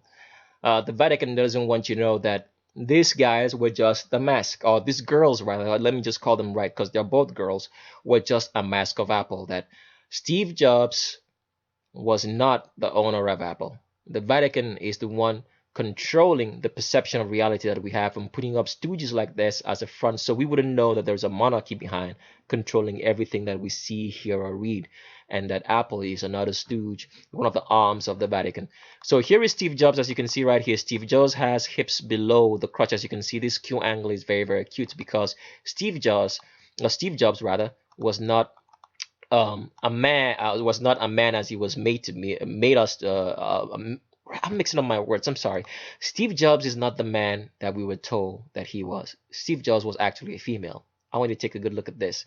He starts getting wider from under the elbows, gets wider, spreads wider, and this is the widest point, which is below his crotch.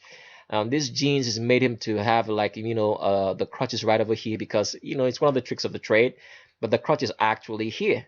And this is where the location of Steve Jobs' hips is at. Same with Mike McCullough, which you'll find out sooner or later, that these are both females, and none of them were males in any way, shape, or form. Okay, let's move further. Next picture, and here is again Steve Jobs. Let me read something from Steve Jobs' wiki page on how he died before we continue any further, just to look at these pictures to show you that Steve Jobs was a total fraud, and Tim Cook and the others that we're gonna cover today. So let's take a look at that Wikipedia page first. So here we go. So you can pause the video at any point in time and copy out this link. It says Steve Paul Jobs, February 24th, 1955 to 5th of October 2011, was an American contemporary business, a magnate, inventor, and destroying designer.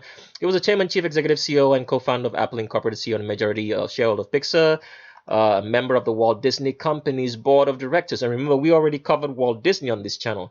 Can you guys see the correlation right here? Disney to Apple, both females, and the Vatican code of numbers here, that he was born on February 24th, 2 + 4 = 6, and he died at the age of 56 right here. Is that a coincidence? Of course not, because this is a Vatican stooge. He's just the face. I bet you Steve Jobs doesn't know he's just a storyteller. That's the best way I could say it. He wouldn't know a thing about anything about technology, even writing a code of a program, because he was just the face. He was the one told to us, all right, as the face of Apple, made us to believe that they invented Apple when it was actually the Vatican. And who ate the apple? The apple was eaten by a woman named Eve. So who do you think this is? I mean, this is how these guys just talking symbology. You guys don't catch it. Apple. And they tell you Steve Jobs. All right. So let's go further. So here's a picture of Steve Jobs, and as you can see that he is spreading. I mean, the clothes were tailor-made and designed to hide the humongous hips that Steve Jobs had because he was 100% female. A lot of people will get confused. Those gullible people who come on the channel, they're gonna ask questions like, "Oh, Steve Jobs is balding. His head. How can he have a bald head if he was female?"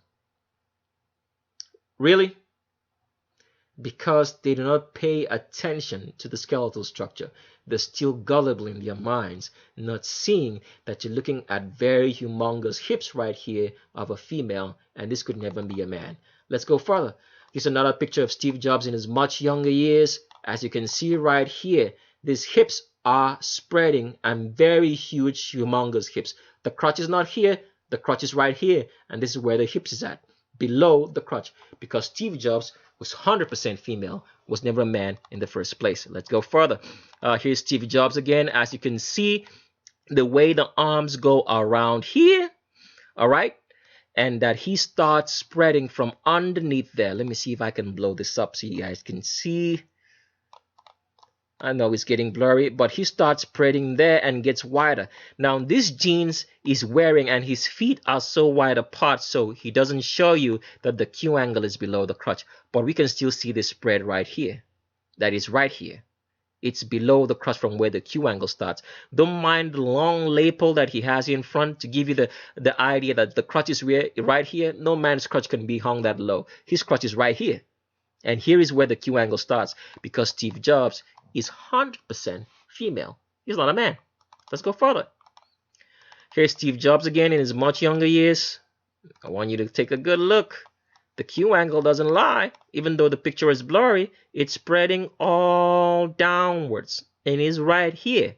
The Q angle is below the crotch because Steve Jobs is 100% female. Don't worry, we have some better pictures coming up. And look at this.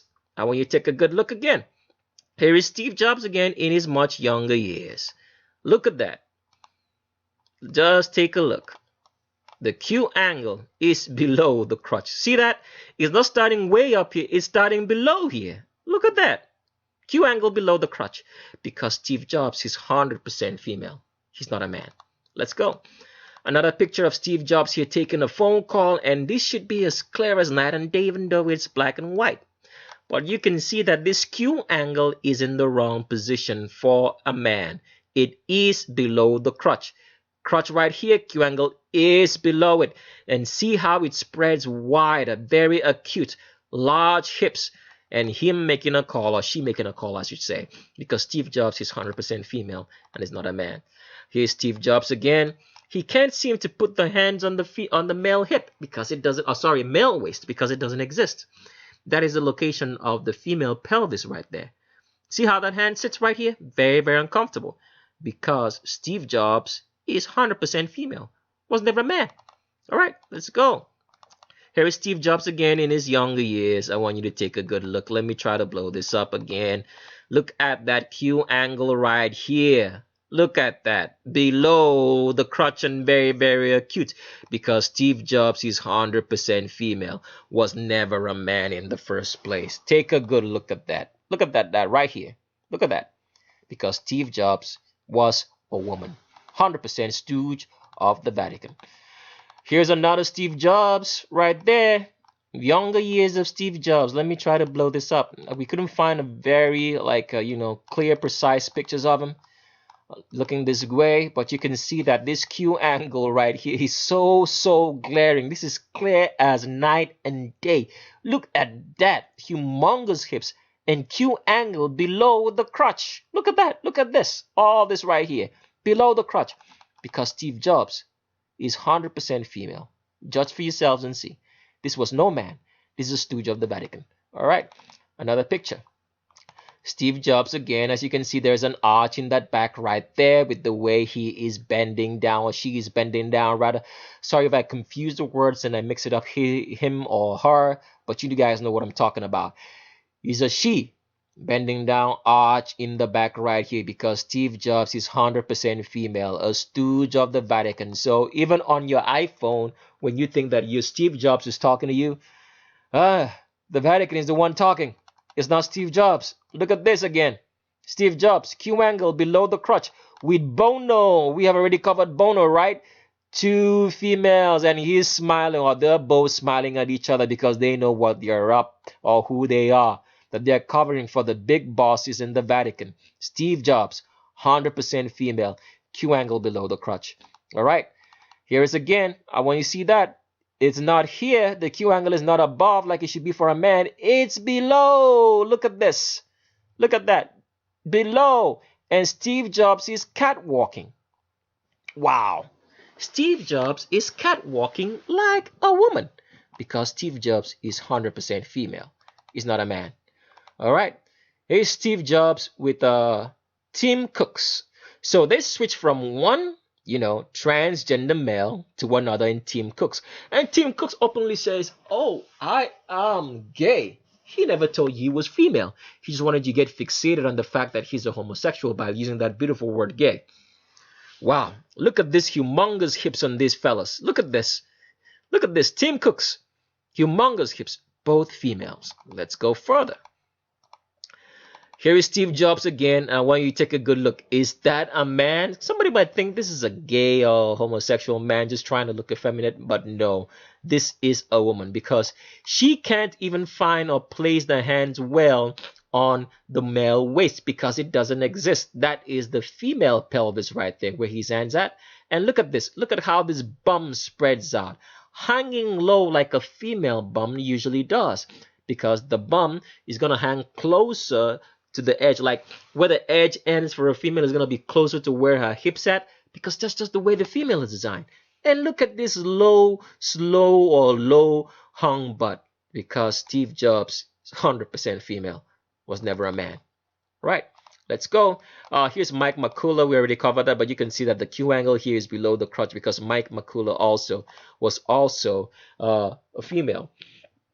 So that whole storyline of they telling you that these were the inventors of Apple was actually Vatican. The Vatican who invented it and just used them as a cover. That's all they are. Look at that again. This Q angle again. Mike McCullough. That's the Q angle of a female right there. 100% female, was never a man. So that goes your history right out the door. All the people that you thought were icons were actually very, very false. And here is Steve Jobs again. As you can see, these humongous hips. Let me blow this up. Sorry, I'm mixing up my words. Let me blow this up so you can see. Look at that. Humongous hips. Steve Jobs, 100% female. Was never a man in the first place. All right, let's go. Steve Jobs, you can still see that butt now. Looking at the way the female butt usually looks. Look at that. Low hung butt. Steve Jobs, 100% female. Was never a man. All right. We're going to show you that picture. Here is how the Vatican and white supremacy makes you believe in storytelling, because the only way they're controlling your mind is not controlling your mind by reality, because reality is always going to point you to creation. But since the white supremacist Vatican works for the devil, they're always going to try to bring in lies. So here is what's happening here. They know that Steve Jobs is a female, and they choose Michael Fassbender, who's a bona fide male, to act a movie called Steve Jobs, so that they can paint, all right, so they can cover up the lie with the truth. So when you look at Michael Fassbender, because the movies that came out, Michael Fassbender acted as Steve Jobs, you're going to think, oh, Steve Jobs was a male, and you're going to believe it.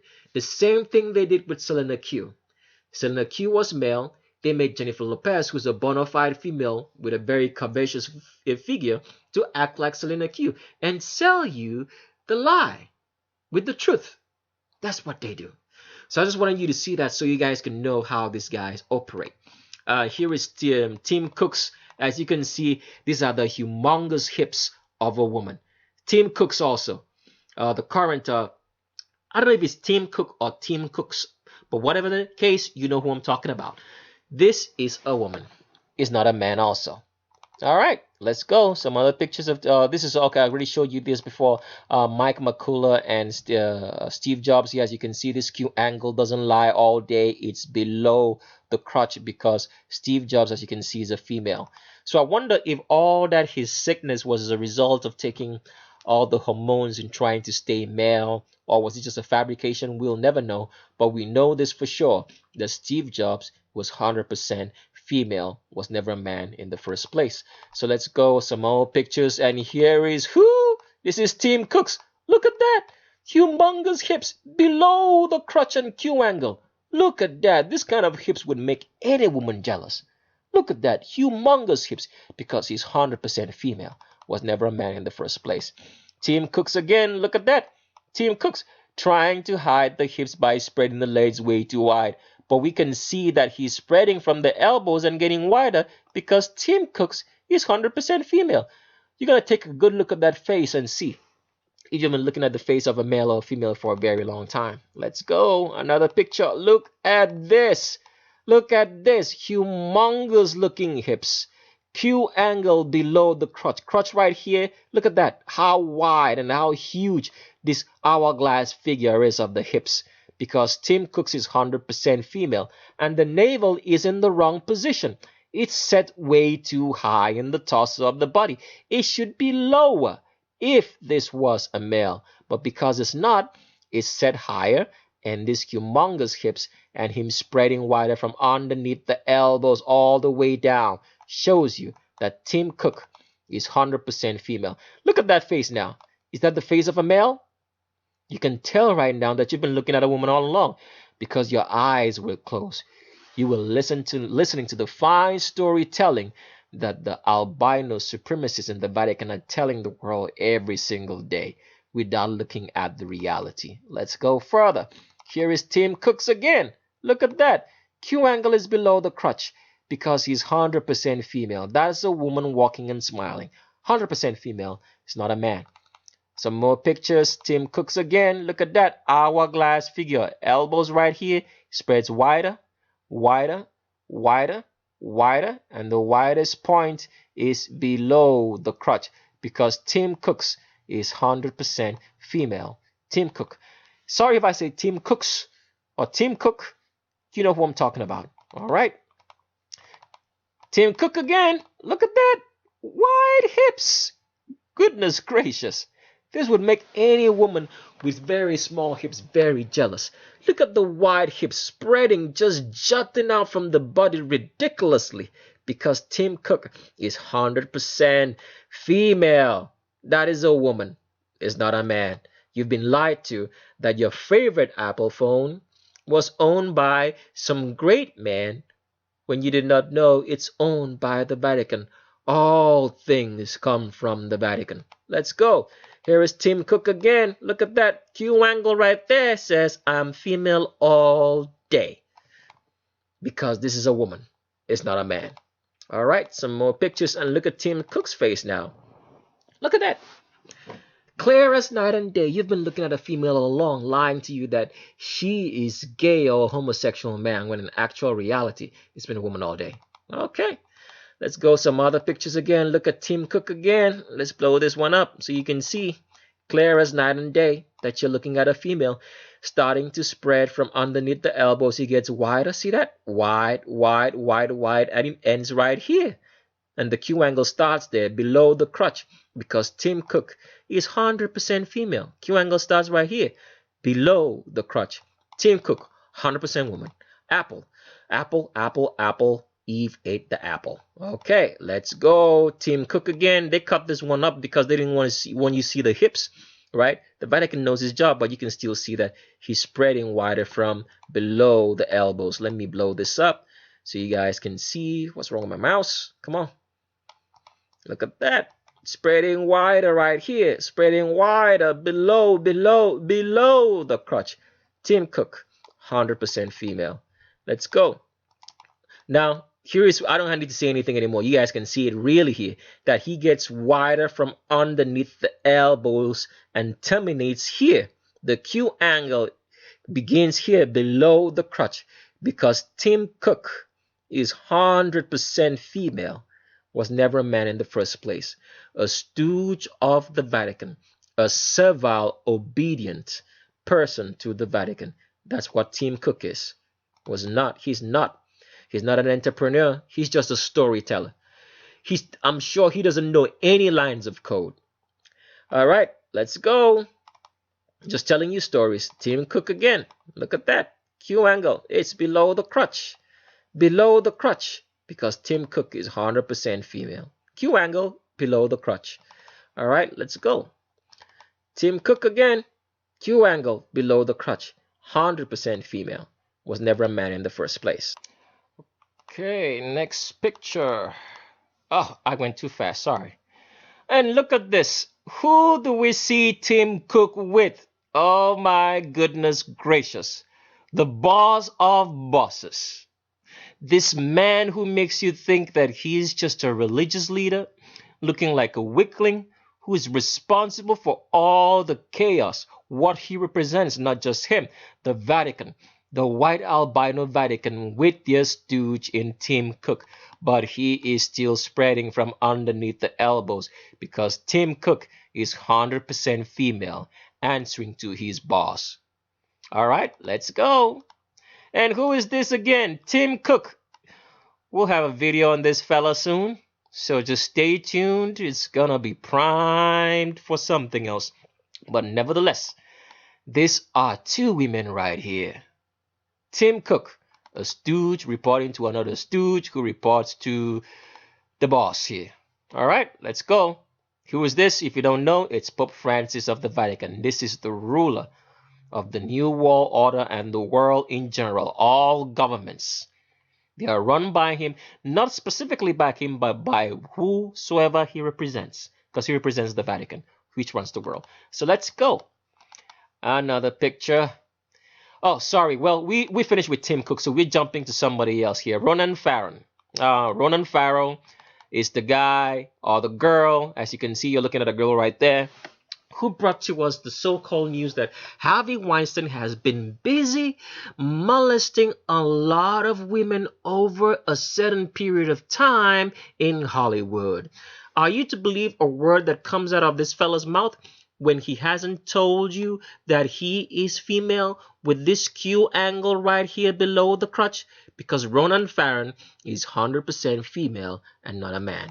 Let's go. Another picture of Ronan Farrow. As you can see, that's a woman walking right there. And this so-called black stooge right here, a female, hasn't told you that this dude is a woman also. See that? That's why I tell you that the black leaders and black people in general, sorry, let me say that right. I don't want any black people getting on my case. That black people are the one helping to perpetuate the system of slavery that we are in today, because they are standing up for white supremacy and using white supremacy against their own fellow people, the leaders, the people in power, especially.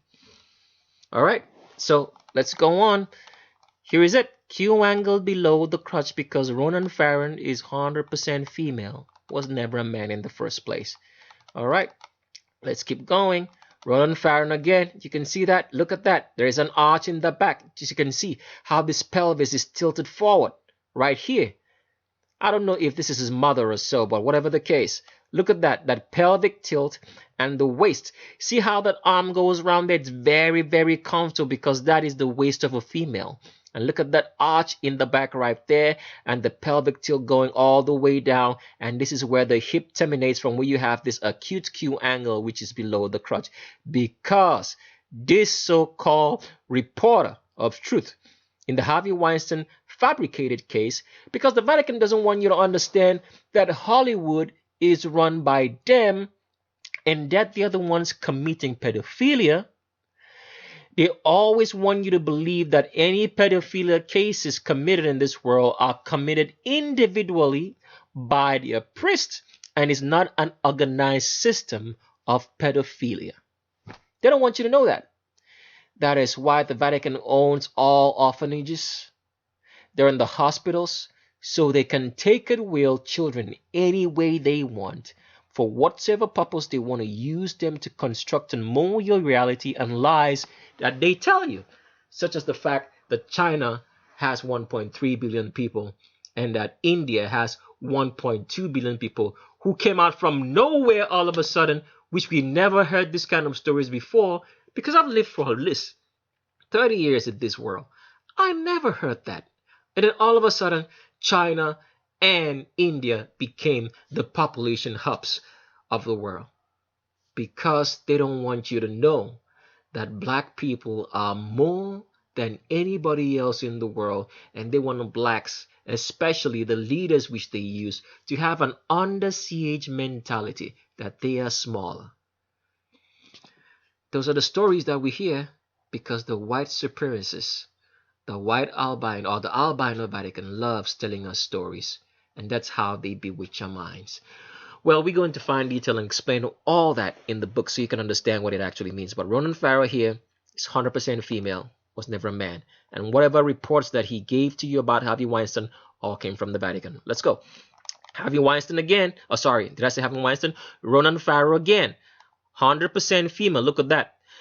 Look at how the body swears. Look at that face. And look at how he starts spreading from underneath the elbows with a Q angle that's below the crotch and an hourglass figure.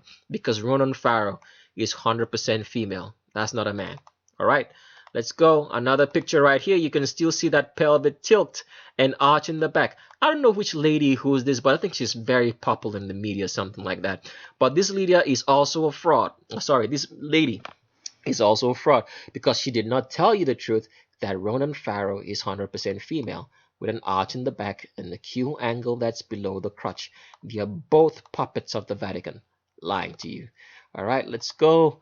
Another picture, and that's Ronan Farrow again. Look at that. A cute Q angle, clear as night and day. Even though this picture is very blurry because the Vatican keeps hiding its stooges very well, using them to control your perception of your reality. But you can still see that this Q angle right here is below the crotch. Look at that sticking out right there.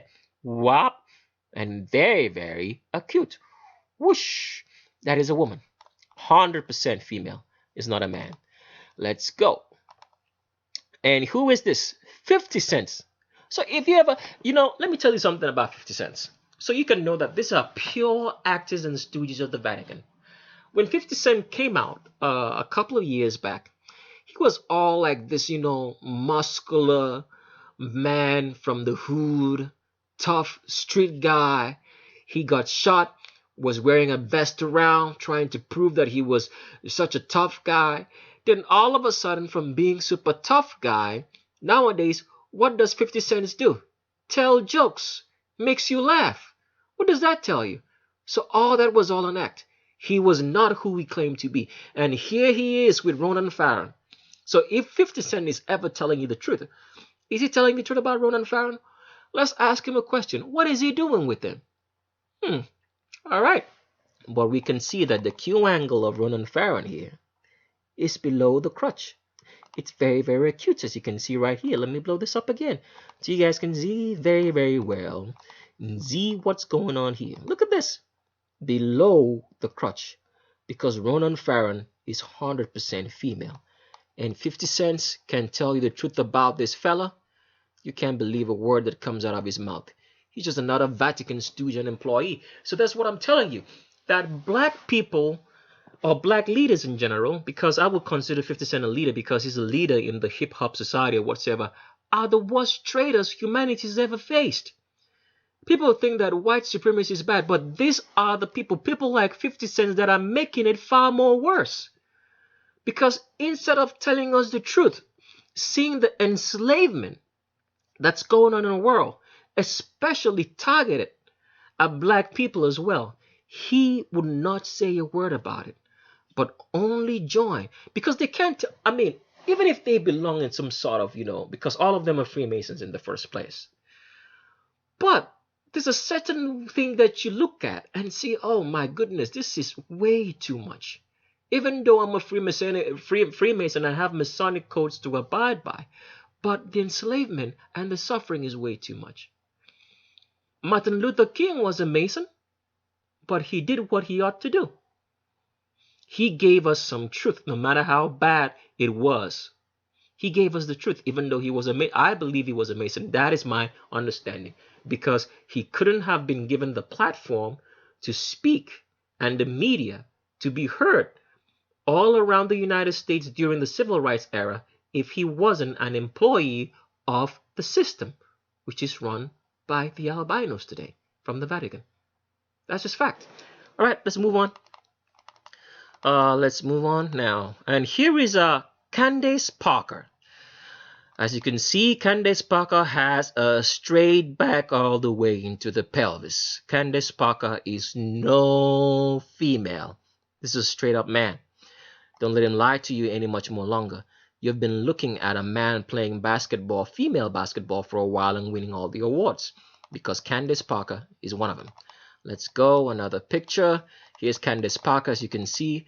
Let me try to blow this up. It's a small picture. We'll try to blow it up as much as I can so you can see that this is a straight back all the way into the pelvis. There is no arch in this back because Candace Parker is 100% male, is not a female.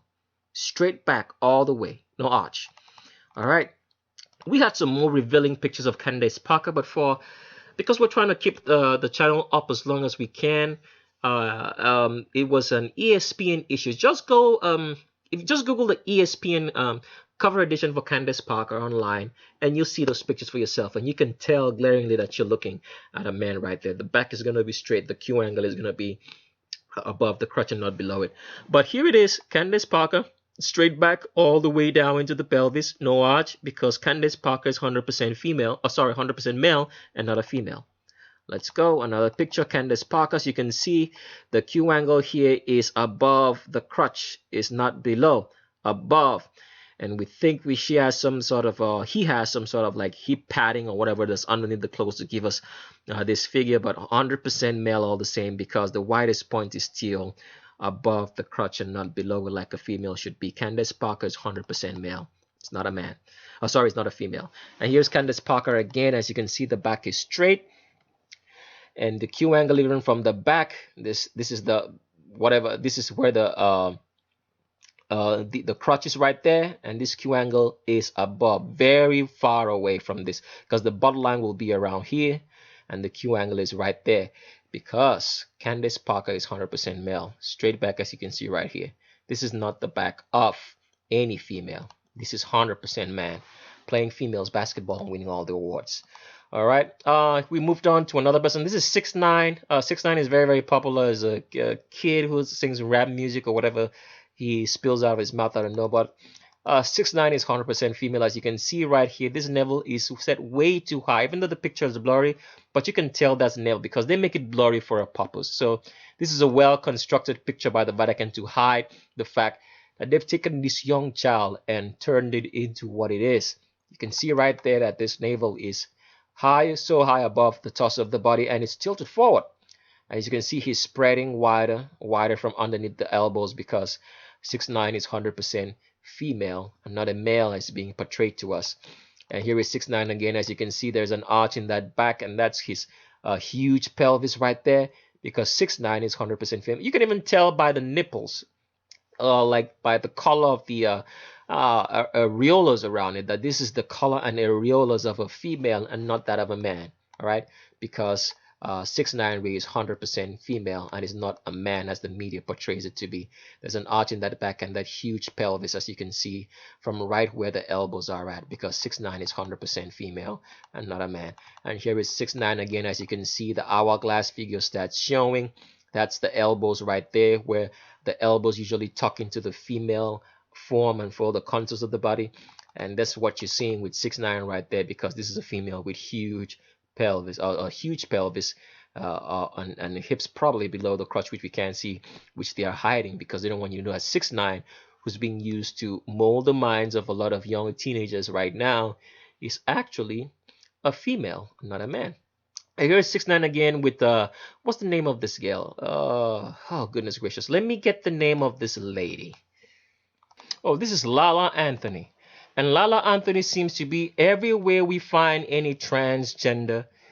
We seem to find Lala Anthony these days. It's like she's the go-to person which the Vatican uses to cover up for a lot of these transgenders. You find out that she was at the party with Serena Williams. She's been in a party with Ciara. She's been in a party with Beyonce, and now with 6ix9ine. It's like she's a very good stooge. I mean, I wonder what kind of mind control they must have had on Layla Anthony. They've trained her probably from childhood to fit into that kind of mind control in which they can just, snap their fingers and she responds to everything and just covers up pretty well. Poor girl. 2 girls, 6'9", both females. Let's move forward. And here again is 50 Cent again with 6'9". We just saw him over there with who did we just see him with? What's the name of the person we saw? He was over with. Let me make sure again that I call the name right. He was with Ronan Farron, right? So who knows? Who knows the kind of mind control? Because like I've told you guys before, everybody that you see in the entertainment business has been groomed to be in that position. So it can be a coincidence that we find 50 Cent here with Ronan Farron, and we find him here again with 6'9", 2 transgenders. So he could be some sort of, it could be possible he's a handler, or he could just be the guy that they've trained to make you guys believe that these are actually males when they're not. So that's 50 Cent right there with 6'9" again. Another picture. So this is why you can't trust anybody you see on TV. You can't make role models of anybody you see on TV. And what's the name of this lady? She's with Crystal Stewart. Crystal Stewart is the next person we're featuring on this channel who happens to be a transgender. Let me get the name of this black lady so we can talk some more. So the name of this lady is Tasha Smith, okay? Tasha Smith here is holding... now, I want you guys to take a good look at this body so you can see the differences between a male trying to be female and a female in reality. So they're both the same height, okay? I want you to take a good look at that first. They're both the same height. So you can see right here, both same height, right? Now let's go to the body. Now remember, with a female, the waist of the female to her hips will split the body in half. The waist of a male to the hips will have just 1/4 the length of the body, all right? So Tasha Smith is female. So her navel is going to be right here, which is where her hips are. So you can see the elbow right. You can see that she starts spreading and gets wider. So from that elbow point or where her navel is, which is right around here, and her waist is just slightly above the navel, you would see it cuts the whole length of this body in half down to the hips, which we can't see. But Crystal Stewart right here, look at where the navel is. So see, this is where Tasha Smith's navel will be, and this is where her waist will be, which is right up here, right? Half. Okay? See that? So hers is higher, and his one is lower, because this is a man, and this is a woman. All right, let's go. Here is Crystal Stewart again, as you can see. Tell me, where is the location of that female hip? Where is it at? Is it above or below?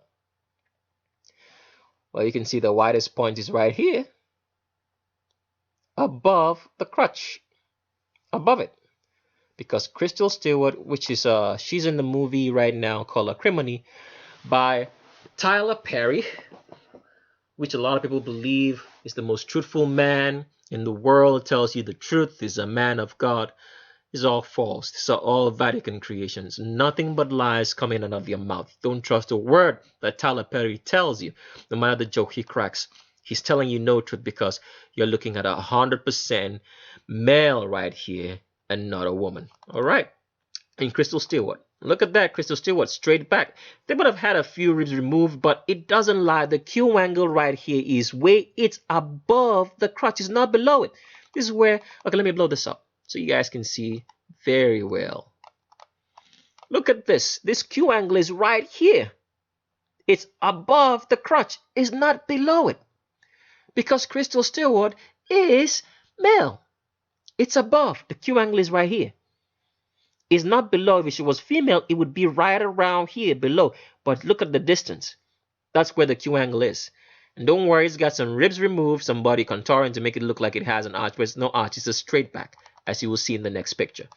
Here's Crystal Stewart again. Look at the back. Straight all the way down into the pelvis. Straight back, no arch. Because this is 100% male. But it'll be portrayed to you by Tyler Perry as an outstanding female actress when he is indeed male. All right, I think we've come to the end of today's video. I hope you learned something. And here's one thing I want you guys to understand. We talk about a lot of stuff on these videos. You've probably heard us say the Vatican runs the world, and our white or albino supremacy is the ideology that runs it. You've probably heard, okay, the fact that, blacks are denigrated for a certain reason, and that blacks are being, controlled so that they don't breed out white supremacy or albino supremacy, and all the lies that they tell us. A lot of people hear all that. And you've probably heard us say that, there's so many deception and lies in everything that's being controlled by white or albino supremacy, as I should say it. If that's the only thing you're getting from watching these videos, I have to make you understand that you would be the biggest fool in the world if that's all what you're getting. Because you have to look at the level of deceit and deception in this world. Can you imagine the amount of money these guys spend? They spend billions and billions of dollars just to tell you lies.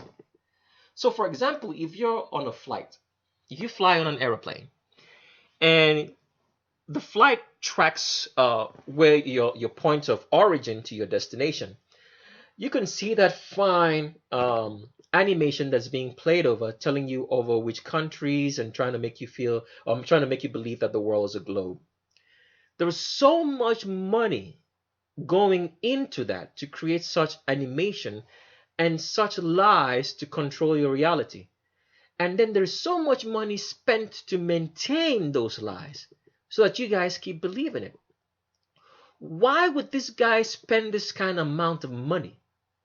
Because it means like the money doesn't mean anything to him. Because for me, if I was trying to tell a lie and spending so much money to do it, at one point in time, I ought to just say, look, the amount of money I'm spending trying to maintain and tell you a lie is ridiculously too much. But they keep spending and spending money to tell you lies. Billions of dollars, like to create those rockets that go up in the sky and make you believe that they're going to space. Billions of dollars to create all these stupid laws and all the poisons in our food and water and everything else. Billions of dollars, all right, to create diseases that target people, all right, and make them weak. Billions, trillions. It doesn't, I'm saying it wrongly because it's not even billions. The money is uncountable at this point. Why would they go through so much and spend this amount of money like it's nothing just to tell you lies and make you believe in a reality that's false?